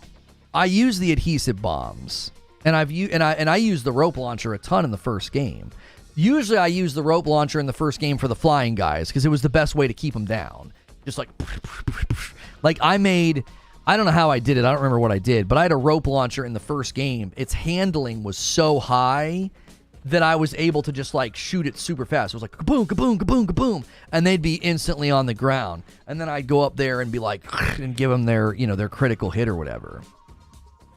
So I did things to mitigate it. I don't think smoke bombs necessarily are an answer to my criticism because I used adhesive bombs. I used tether. I would even use things just to intentionally stun them and like knock them off of their rhythm or whatever. I still think that's a valid criticism to be like, the game just gets kind of spammy and stun-locky at times. And if she gets knocked on the ground, it's 10 times worse. It's like, goodness gracious. Like, I wasn't doing the one-dimensional, refusing to use other mechanics thing. I wasn't doing that. I know I've done that in other games. I wasn't doing that. I had every weapon type. I had every element type. I had everything that you could possibly need. I don't like doing traps because you got to do a lot of sneaking in order for the traps to work. So I don't think you need to use traps. I think traps are totally optional. So I don't use traps, and I really didn't use a smoke bomb that often. But I used everything else. And it's like, I don't think that the smoke bomb would change my criticism. Aloy's recovery from a blow to the ground is too long. I think that's primarily what the problem is. I don't think it would feel as spammy stun-locky, like if her recovery and like getting up off of the ground, if that was faster, I feel like you'd be able to recover and like reassert your positioning better. Instead of being like, well, I'm down for the freaking count now. Like, what am I gonna do? You deploy traps mid-fight. I don't use that. The trap caster. I don't use that. I use all the other weapons. You can't use every single weapon. So I typically don't have the trap caster equipped. And there was that one that like throws the discs or whatever. I didn't feel like that thing was very good, so I didn't end up using it for very long. I forget what that thing was called. They gave it to you really early in the game. And I just didn't find it to be all that useful. Maybe it was for particular fights or something. So I didn't use the trap caster, and I didn't use the whatever it's called, the puck thrower. I forget what it was called. It was I'm talking about the consumables. Well, I didn't invest in the trap skill tree, so I'm assuming that the trap skill tree you can put down the traps faster or whatever. So I don't put down traps in the middle of the fight. I don't make them. I don't use them. There's just certain elements to the combat that didn't appeal to me. I liked leaning more toward like adhesive bombs, spear, and then really high impact arrows, and then all the different elemental arrows to like trigger a chain reaction. That was like my approach to combat, which I never found the combat to like, it wasn't like I was using some ineffective strategy. It's just, it gets kind of spammy at times. And again, maybe it wouldn't feel spammy if she didn't take a freaking nap every time she gets knocked on the ground. I can't believe she laid there longer in the vanilla version of the game. I still think she lays there for what feels like an eternity. when there's a dinosaur walking around and there's things flying and there's monkeys jumping around, it just feels like an eternity. By the end of the game, you can max every tree if you do a lot. That's not true. What level do you have to be to max every skill tree? I'm 53, and I just now have 1 all the way maxed, and 2 are almost maxed, and I've not put a single thing into the trap skill tree. That's not true at all. What level do you even have to be to max out every skill tree? You've got to be probably, I would think, level 80 or something. Yes, you can. I'm not saying you can't max out the skill tree. I'm saying by the end of the game, what on earth? What level are you? 53 feels really high. I did this? Okay, but what level are you? How many hours did you put in? That's what I'm saying. Like, maxing out by the end of the game, like, you've got to probably do everything. What level did you have to get to get that MA skill? Yes, you can. I can't remember what level it was. Side missions give you points. Oh, they just give you skill points. I forgot about that. Points don't just come from XP. Okay. I didn't do a lot of the side missions because what I did was I basically played main story, and then to level my gear up for Burning Shores, we just went into the upgrade bench and we just tagged all the recipes, and then we just went hunting. So I didn't do like any of the side quests after the main quest was beat. I didn't go back and do any of them because I didn't need them. I was leveling up just from hunting, and I went into Burning Shores probably over leveled, and now I'm sitting at like a 53. Maybe I'm 63. I can't remember now. Out of the check, it's been a while since I played. I'm around 56 and I unlocked everything. Some missions give like 5 points. So you're basically the same level as me, but you got everything because of the points you get from the side missions. That makes sense. Okay. I was like, good God, I thought you could only do it from XP. I was like, how would you do that? Like, I felt like I was finishing sections of Burning Shores, and I would have like 16 skill points to spend. I'm like, oh, I've not been paying attention. And I would go and spend them all. I didn't realize you could go do side missions and just get skill points from the side missions because I had to rush the game to get ready for Elden Ring. I didn't get to marinate in the game. I probably should have, when I played through that game, I probably should have been playing it off stream and like doing side missions and side quests. But like, we were experimenting the year that Horizon Forbidden West came out. We were experimenting with... We were basically experimenting with, can we put a whole playthrough on the channel and will it work, right? So can we stream, Horizon Forbidden West parts 1 through 12 and have a playlist? And can we do that and have that be, successful?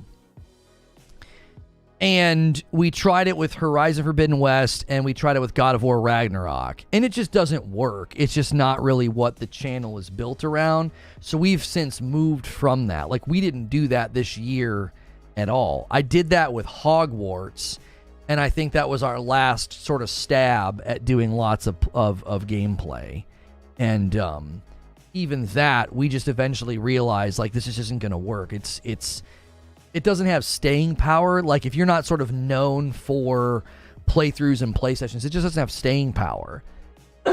So we've now moved to like, oh, we'll play the game day one, we'll show it off, everybody gets to see it. It's a great way for somebody to come to the channel and get like this nice variety of games to check out. Hey, how was Super Mario RPG, or how was Super Mario Brothers Wonder, right?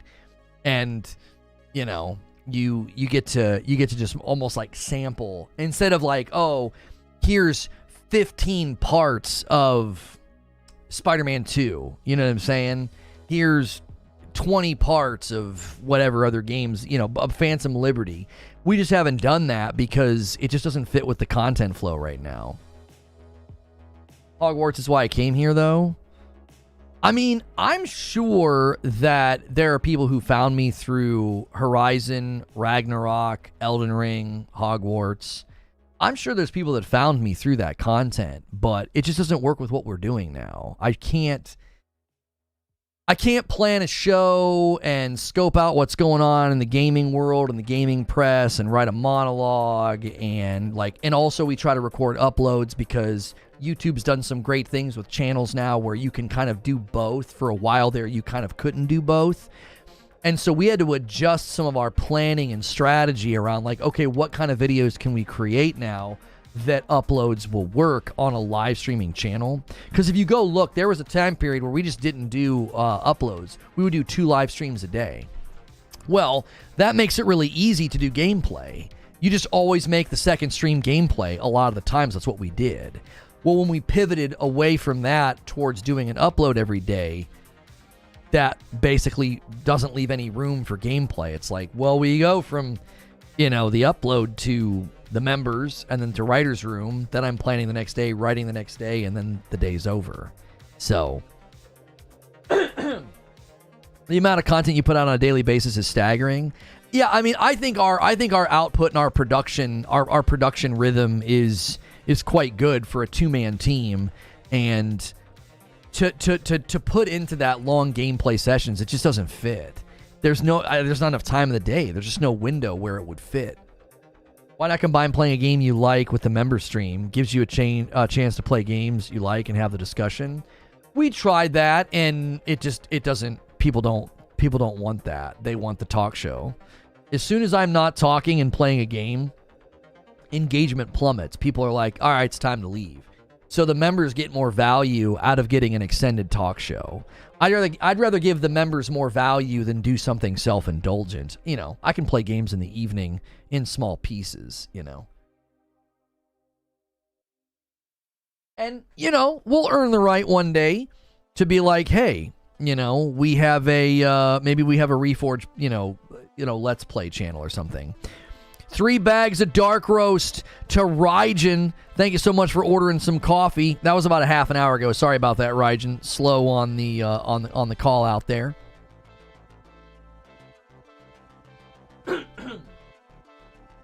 Playing games takes a lot of attention from interacting. Right, and that's just something that I really value. I would rather be spending my lifetime interacting with members, having a conversation, giving them value, making them feel like, hey, it's, having a membership here, is worth it, instead of just watching me play through a game. I think a lot of people don't understand that gameplay isn't original. You know what I mean? It's the reason you're streaming to 10 people might be because you're just doing gameplay. What if you have really insightful things to say, or what if you're a really creative person? You're not tapping into that if you're just playing gameplay. You know what I mean? Sometimes I wonder if content creators that are struggling or streamers that are struggling, if they would, shelve the gameplay and do something else, would they suddenly find success? Because gameplay is just so passive. It's just somebody sitting there playing. Now, there are people that are known for excellent gameplay. They're amazing at Souls games, or they do, a no-hit runs, or maybe they're really good at a PvP game. But I think that's just that's just a teeny small slice of the market. It's you gotta be top percent if you want to pull an audience with that, What's your PSN so I can add you? I mean, I don't typically just add people, so it's Reforge TV, but you're just going to end up getting declined. There's no reason to do that. You can probably follow me, I think, but I don't just add people. Every time I open up Epic Game Launcher or PSN or Xbox, I always have these random friend requests. I just decline all of them. If we're having a community game night, I'll add you, and then you'll probably just stay on the list. But I don't open up my PlayStation and just add random friend requests. And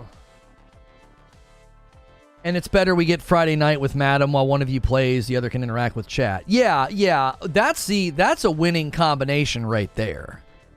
If I'm telling you, you ever watched Conan or Jimmy Fallon, how they have the co-host, the other guy? I feel like a really good gaming channel, if there probably are gaming channels that do this. you know, where one plays and the other's kind of talking and they can kind of play off each other and riff off each other and interact with chat more. I think that could be a winning format. But that's got to be a special pair of people that can do that. Yo, Skatinator with 14 months. Hope you and your family had an amazing Christmas. Thank you so much, Skatinator. And thanks for gifting a member, Skatinator, taking us to 14 members on the day. We're about 115 members away from 3,000. We're trying to do one final push here at the end of the year. And if we do, we'll do a little New Year's stream with you guys or something. We'll celebrate.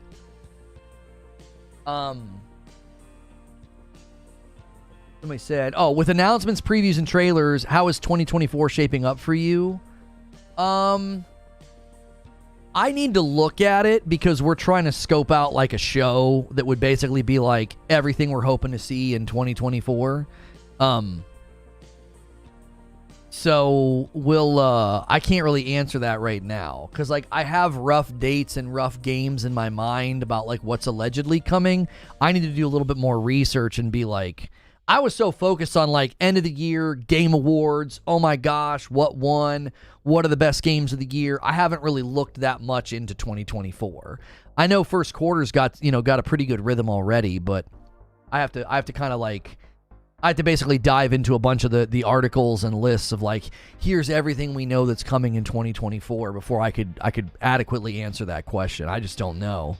I know there's games like, Star Wars Outlaws. We have a video on that coming today. Yo, 5 gifted members from Rygen. He says, come on, boys. Let's hit that $3,000. 115. Man, that's nothing after the other day you all had. What was I saying? Oh, yeah. Next year, as far as like lists and stuff like that go, I know Star Wars Outlaws is coming. And I think Helldivers looks like it's going to be fun. I actually think Justice League is going to surprise people and be fun. Those aren't like hot takes. Those are kind of lukewarm because a lot of people are kind of, hating on Justice League. And I think people are unsure about Helldivers. But yeah, I want to do a show like specifically about 2024, like what I'm hoping to get out of it. I actually think we're doing that show with Mike this Friday. What we're looking forward to in 2024. We already kind of did our stream on like looking back on 2023, the high points, the low points, all of that. So I have no idea what 24 is bringing. I need to look as well. Yeah, this Friday, hopefully I can have like more of like a formal answer and list for you, and then that can be a good show with Mike. You're looking forward to Helldivers 2 and Dragon's Dogma 2? Yeah, I've seen a lot of people talking about Dragon's Dogma. Yeah.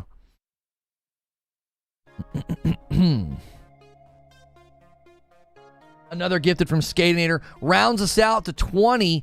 Thank you so much for doing that, sir. Appreciate you, man. Always supporting the channel.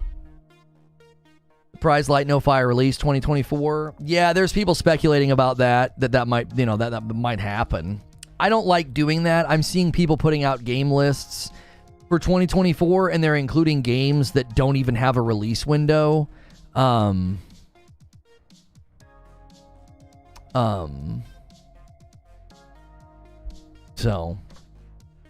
the first part of 2024 is getting caught up. Yeah, getting caught up on everything this year that, we didn't get a chance to play, for sure. No, Venom's not coming 2024. I believe I believe the speculation and the dates and the roadmaps had that as like a 2025.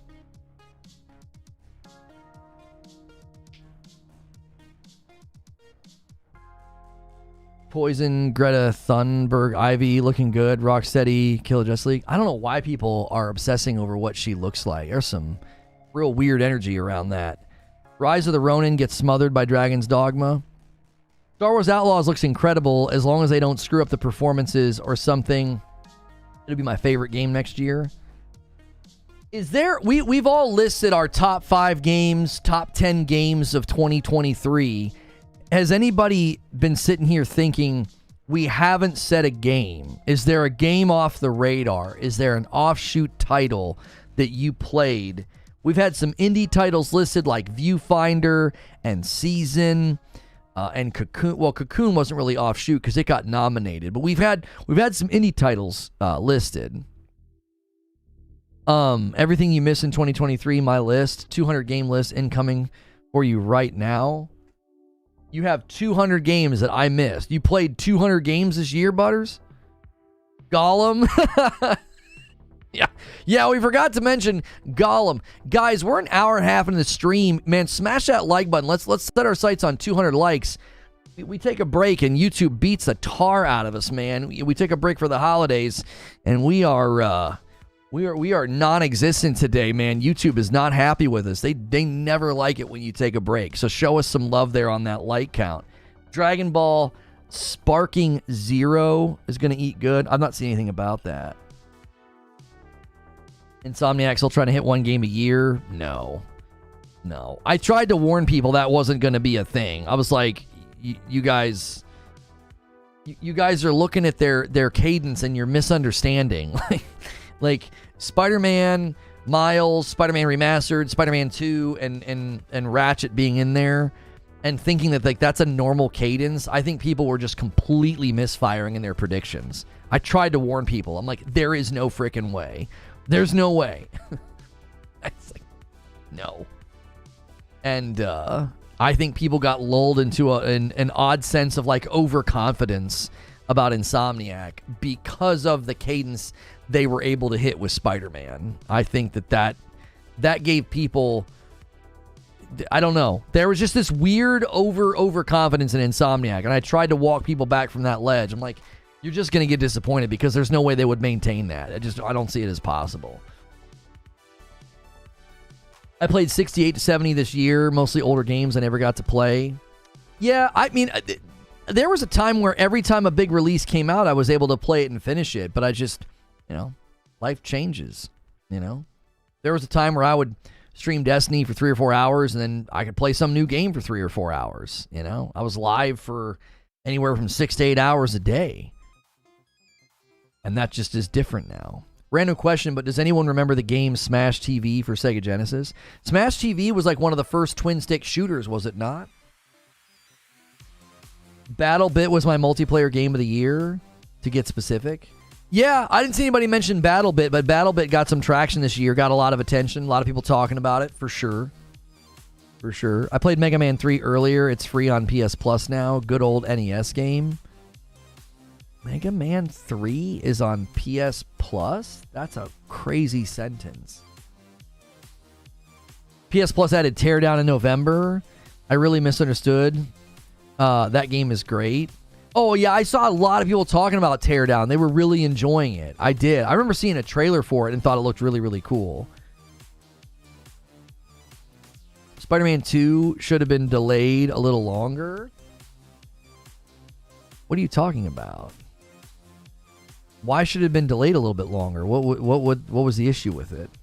You want cadence. RGG, the Yakuza Like a Dragon studio, makes games faster than most people can play them. Gaiden came out in November. LAD 8 is coming out next month. Do you know what their development pipeline looks like, though? Are they outsourcing any of those projects to other companies or to other studios, or is it always the same dev studio? I've been searching for that game, and I finally found it. The premise is surviving a TV show horde mode. Yeah, I want to say Smash TV is one of the first twin-stick shooters where it's like a top-down, and yeah, you move with one stick and shoot with the other, like you just point. You would say Exo Primal was a little slept on this year, but this is my choice. I think Exo Primal got kind of beat up by the reviews, so like nobody really paid any attention to it. They reuse and repurpose a lot of assets. Oh, for the Yakuza Like a Dragon games. Talos Principle 2 is an amazing game. I was really enjoying the first Talos Principle game. It was on PlayStation Plus, and I downloaded it, and I was kind of checking it out. I like puzzle games like that.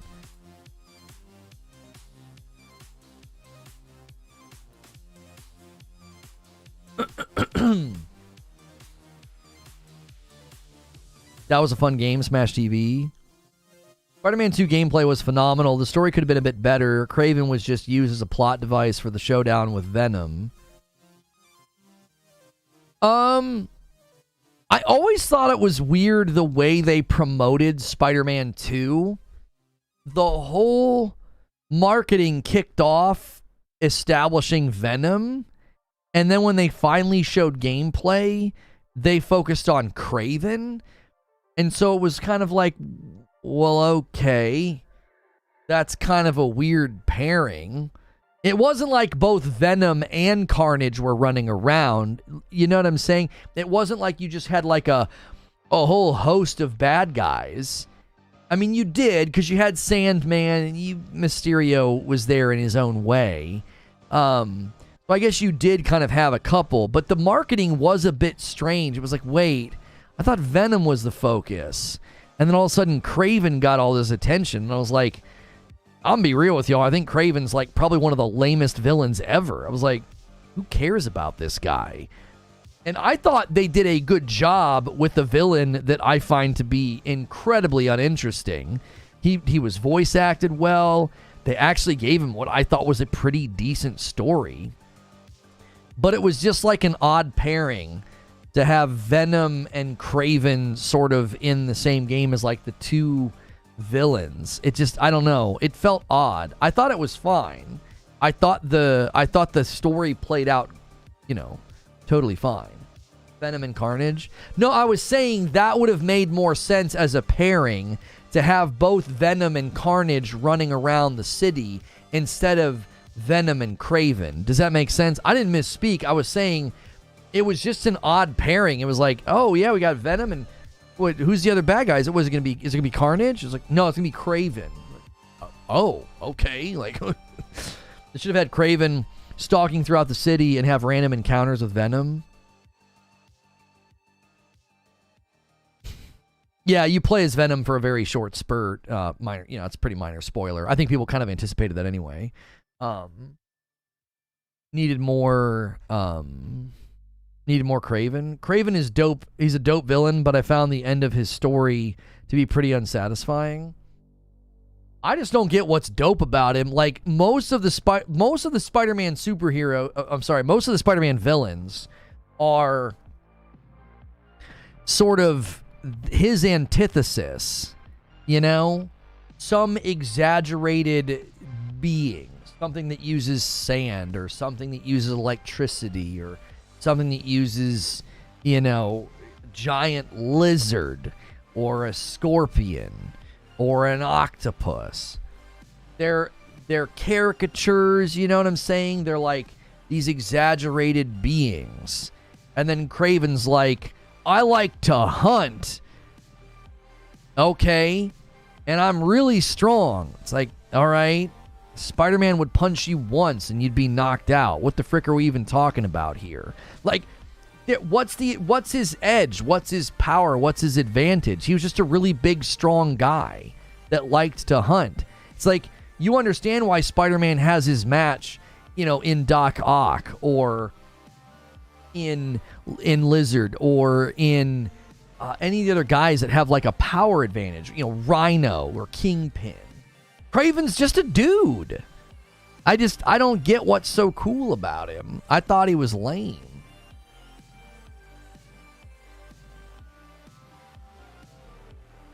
Kraven is a mid-tier villain and was treated as such. Yeah, I feel like it was fine that he got kind of discarded, and I thought it was great that it was Venom that did it. It's like, get the frick off the stage, bro. This is my time. Get out of here. Exo Primal has a 71% on Steam. Yeah, that sounds about right. Why nobody's talking about it? That's not a very strong score. More positive than Starfield. You don't need to take cheap shots. Kraven is like Kingpin. They're super powerful with no real explanation as to how. I mean, I guess that's true. But Kingpin feels otherworldly, He doesn't even look like a normal person. And I think that's why you kind of just believe it. You're like, yeah, he's just really strong, Even Kingpin's not nearly as cool as some of the other classic Spider-Man villains, There are at least 3 Cravens at my local Planet Fitness. Like I said, I don't know. I didn't dislike him. I think they executed Craven well, but you have a catalog of villains to choose from. I don't feel like he was a great choice. I feel like he was an odd choice. Maybe they chose him knowing the main villain's going to be Venom. Venom's going to take center stage and be the true threat, and Craven is the perfect villain to treat in a disposable way. You wouldn't want to treat somebody else that way. You wouldn't want to treat the Green Goblin that way or Doc Ock in that way. So I actually think it's fine. In the grand scheme of things, it's fine that, like, if you're going to have a villain set the stage but then sort of get cast to the side and somebody else takes center stage, I think Craven's the right choice.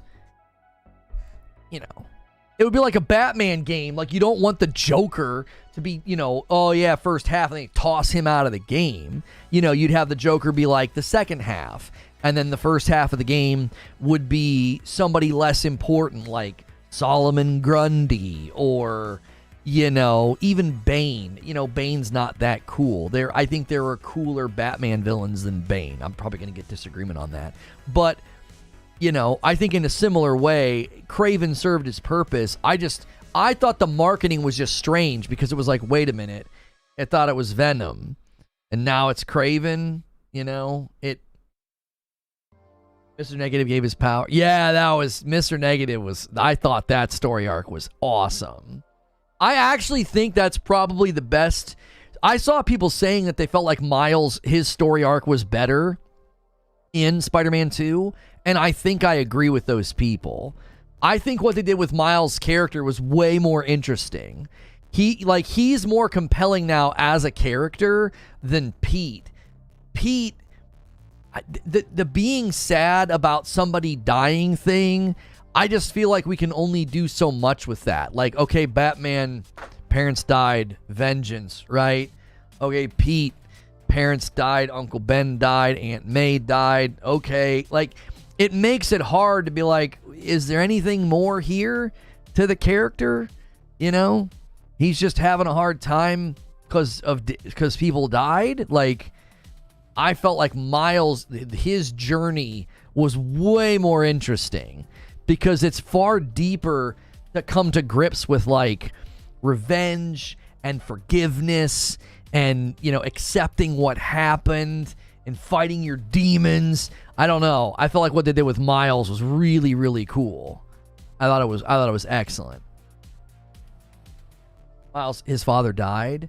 Right, but there's more to it than just Miles is angry that his dad died. Miles has to face down what do I do with this guy? You know, do I move on? Do I forgive? Do I work with this guy? Like, I don't know. I thought that was really good. I thought it was way more compelling than, you know, Pete's sad. Pete has a mortgage now. You know, scariest moment in Spider-Man 2, opening up the mortgage statement.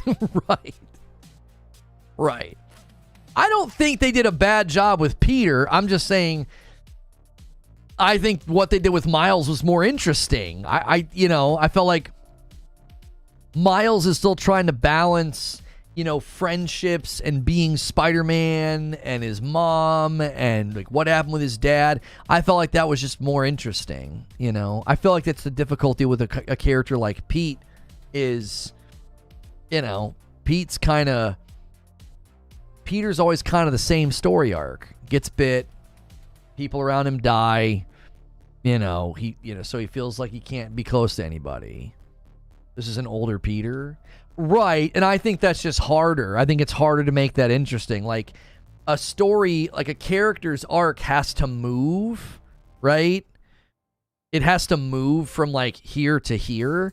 And I think it's really hard to do that with Peter. It's like, so he's trying to get a normal job, and he's dating. He's got a house situation now. That's all pretty boring. It's like Peter coming to grips with being an adult, you know? Like, that's compelling storytelling, you know? He's got a mortgage, and his trash needs to be taken out, and it's just not as compelling as like Miles facing down and fighting the guy that killed his dad. Like that's a little more interesting in the grand scheme of things, you know? Like, all right, what's going on here with Miles? You know, Pete's over here trying to figure out how to have a relationship in a house. Like, it's just, maybe it's too close to home, right? He's got a mortgage and a dirty home. It's like, this is too much like real life.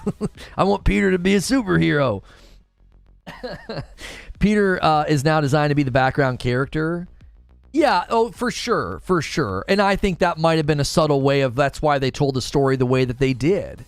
Almost like, yeah, Peter's kind of, you know, he's kind of moving on. He doesn't want to be doing this every day. He wants to kind of have a normal life. Dude can't even keep a job trying to be Spider-Man. He can't even, you know, his brand new job. He loses it grand opening, grand closing, you know. And I think they did that on purpose. And I'm fine with it. That doesn't bother me at all.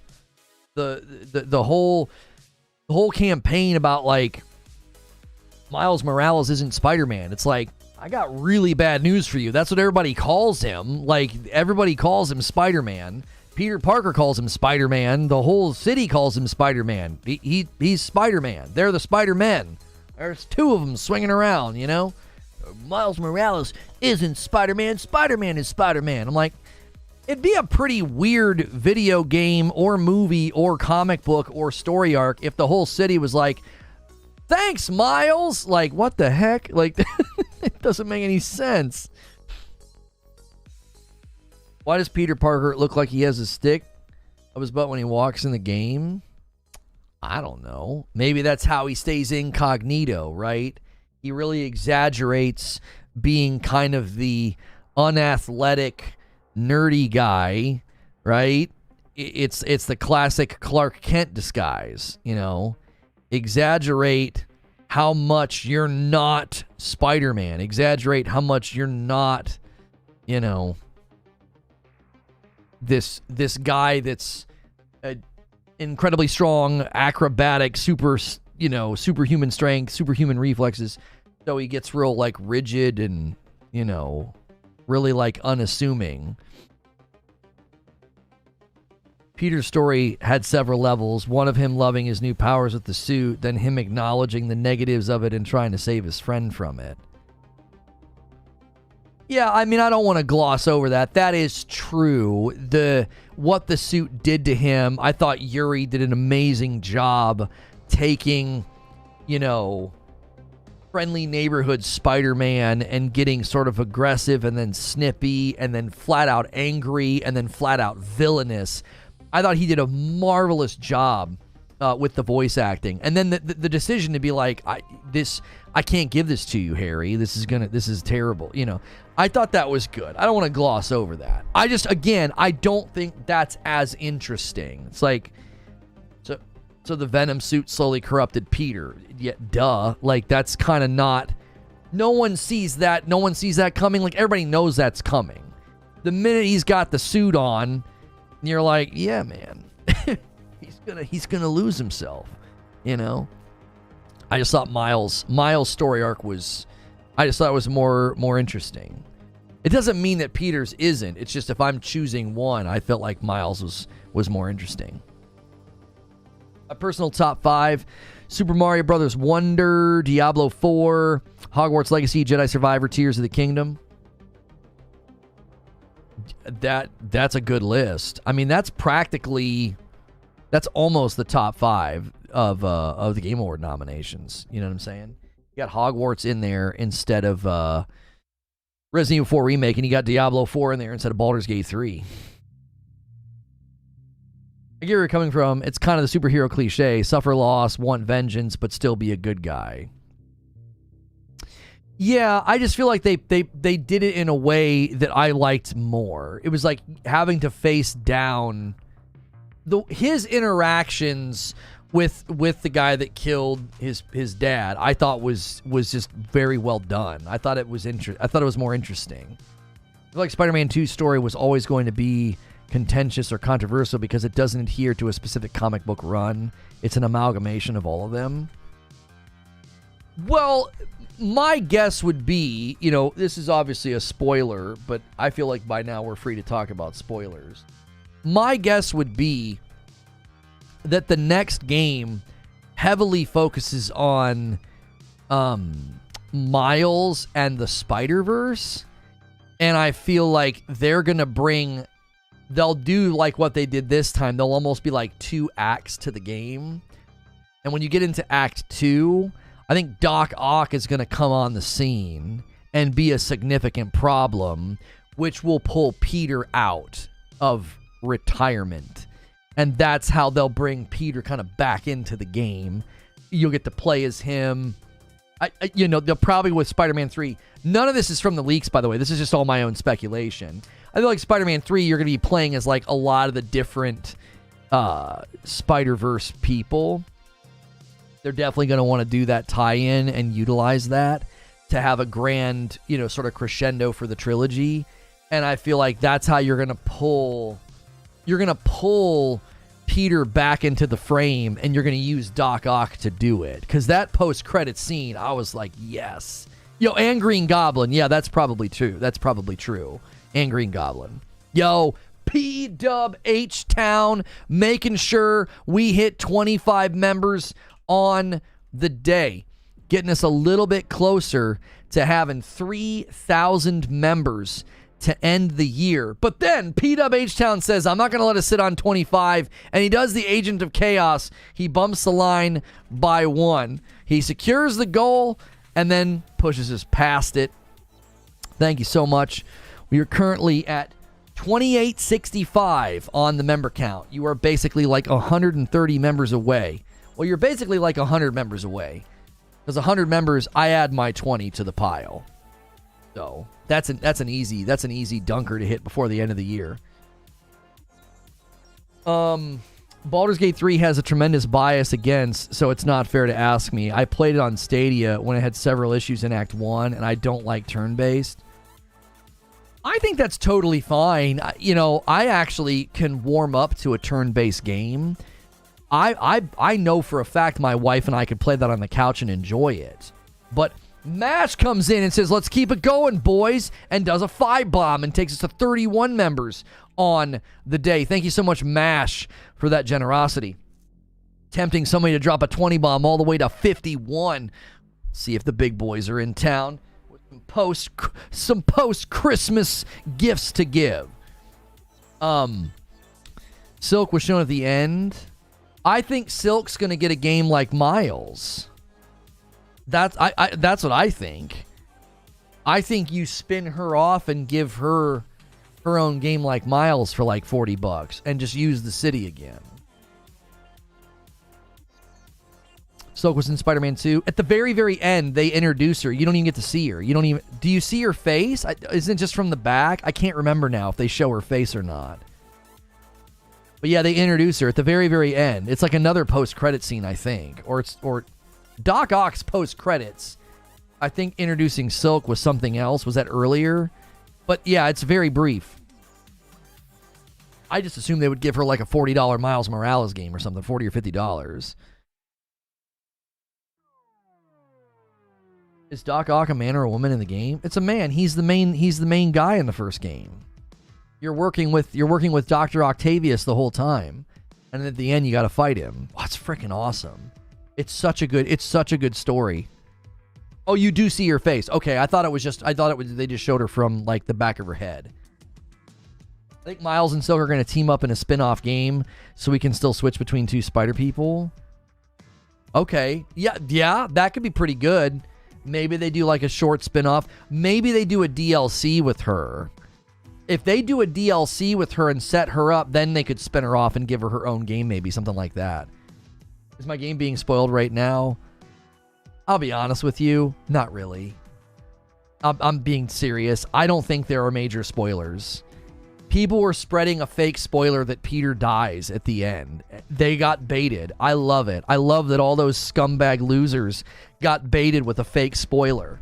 So they spent a week spreading a fake spoiler because they're dumb and pathetic. Like, I think we should just keep doing that. Every single time these morons want to spoil a game, Just put fake spoilers out there so nobody knows what's real and what's not, and you maintain the surprise at the end of the game. You know what I'm saying? Requiem, A Plague Tale Requiem, Evil West, and Nobody Saves the World are PlayStation's monthly games for January. Those are all 3 great. That's really good. Eugene double posting again. I just beat it yesterday and you did not see her face? Yeah, that's what I'm saying. I didn't think you saw her face. I thought it was like the back of her head. That's a good gift. I wonder if he will be a DLC or if he'll be the big bad in Spider-Man 3. Carnage feels like a side story at best.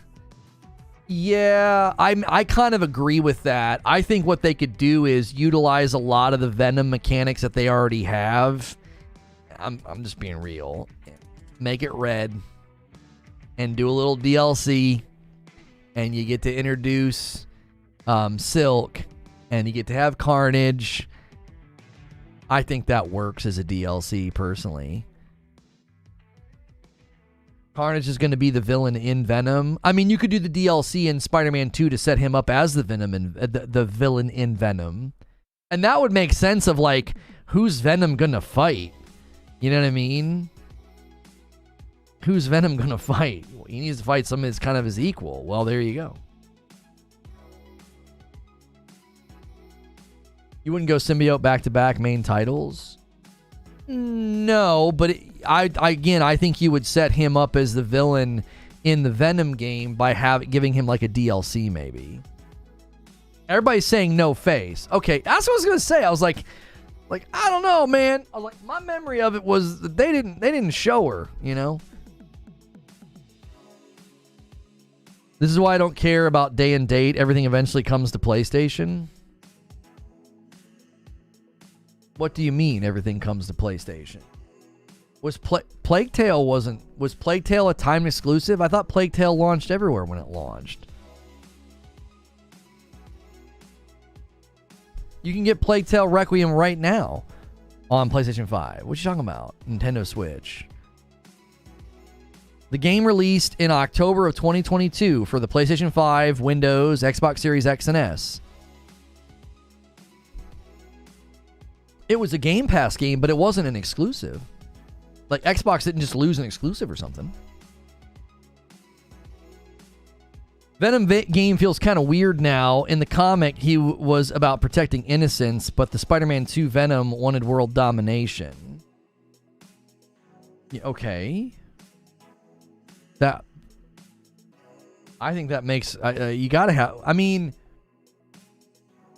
They could go a couple of routes with it, you know. Maybe he changes halfway through the game and starts to do good, or maybe he is trying to stop Carnage. I don't know. I'll be honest with you. In those games, the story's generally going to land in the, here's a bad guy, you're the good guy, stop the bad guy. Like, that's, you know what I'm saying? Like, that's why I didn't really care that, like, I feel like the story in Jedi Survivor was so much better. Well, that's, of course it is. It's they almost have to make a Star Wars game have a better story because it's Star Wars. There's got to be more depth there than you're the hero, that's the bad guy, go stop the bad guy, you know. Now he wanted to heal the world.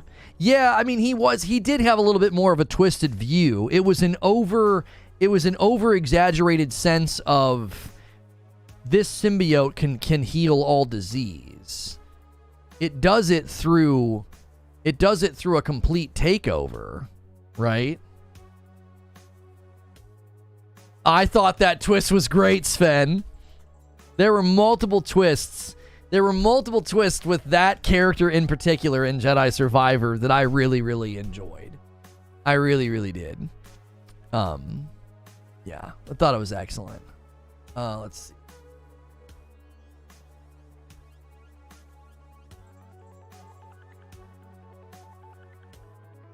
Let me change this.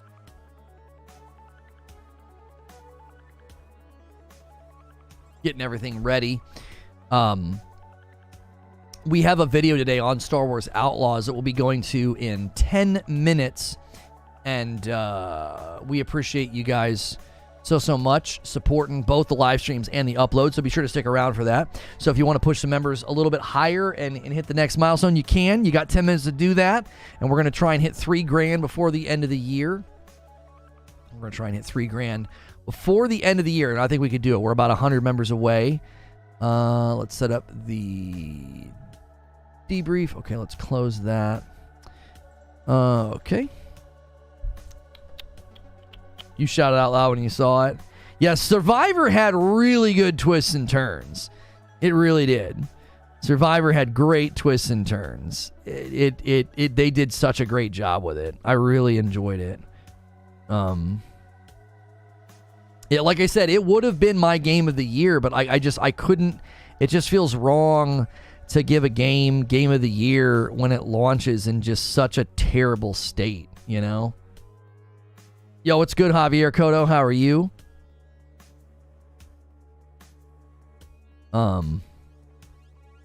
It does. It just feels wrong. It just feels so wrong to give a game that still on PC is just really, really bad. Like, the score is bad, you know, feedback's bad, you know.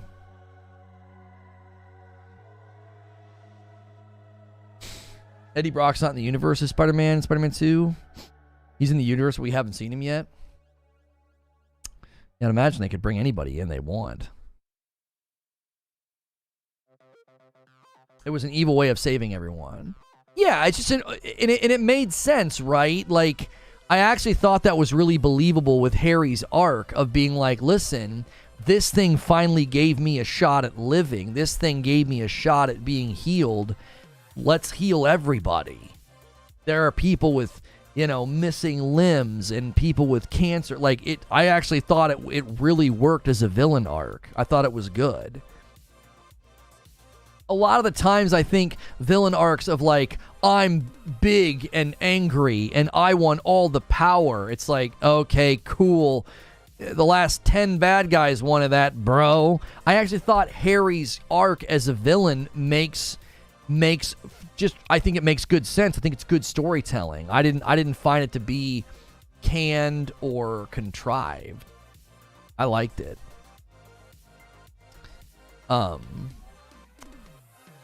He signed a card that's in one of Pete's backpacks. Oh, really? Interesting. CD Projekt Red is still having to push back on ideas of being bought. We are not interested in being incorporated into some larger entity. We have worked all of our lives to reach our current position. We believe that in a few years we'll be even bigger and even stronger. Interesting.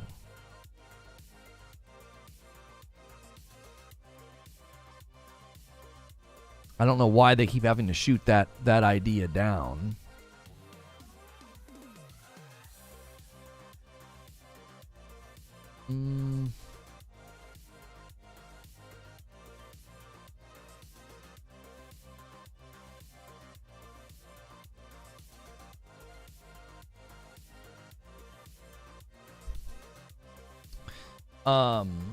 It was great writing. I didn't have issues on PS5, no frame rate drops, maybe closed clipping in cutscenes, and one time the camera was stuck behind Cal, but other than that, no real performance issues. Are you talking about after the patch or before the patch? Because before the patch, the freaking performance was terrible. The screen tearing is still bad. I didn't get any screen tearing after the patch. I think I saw it happen like once. I'm still confused as to what's causing that for you, Eugene. I'll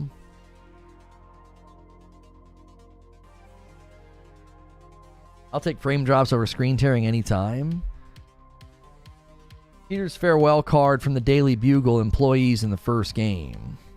Oh.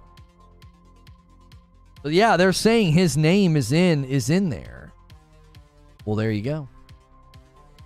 All right, guys, in 5 minutes, we're going to be going to Star Wars Outlaws Will Be Good. video. I actually did a little research into why the game looks the way that it does, and I actually found good information.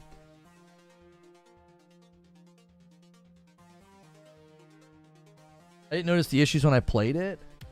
I respect you for doing that, but I just can't bring myself to care about it personally, which is why I had no issue putting it at 1. Oh, it was so bad when it first came out, though. I mean, even in quality mode, the whole game would hitch. I don't know, man. It was rough. Yeah, I actually found an interview. As to why Star Wars Outlaws looks the way that it does. I kept saying, like, it looks like a TV show. What is going on? Found some interesting facts about game. Looks the way that it does. And I found out why. And you're going to have to go watch my premiere to find out why, which we're going to go there in 4 minutes. Excuse me. Also, my favorite expansion and gaming moment of 2023 is Burning Shores and its ending. The final boss was just incredible, and the ending scene between Aloy and Seika makes me cry every time. Yeah, it's such a shame that became such a focal point, because the way that they wrote the dynamic between them and the way that both of the actors brought it about, it felt so good, so genuine, like so real. It's like everybody focused on the fact of like, oh, they kiss. And it's like, that's not even at all the focus of that's not the point of the story at all. Like, the way the story plays out and the way they interact, there were numerous times where I was like, dude, this is so well done. It's so subtle and so believable. It doesn't feel like some forced thing where, like, I always felt that way about Aloy. I was like, I feel like Aloy is either going to be completely, asexual, right? She's never going to pair up with anybody because of her background.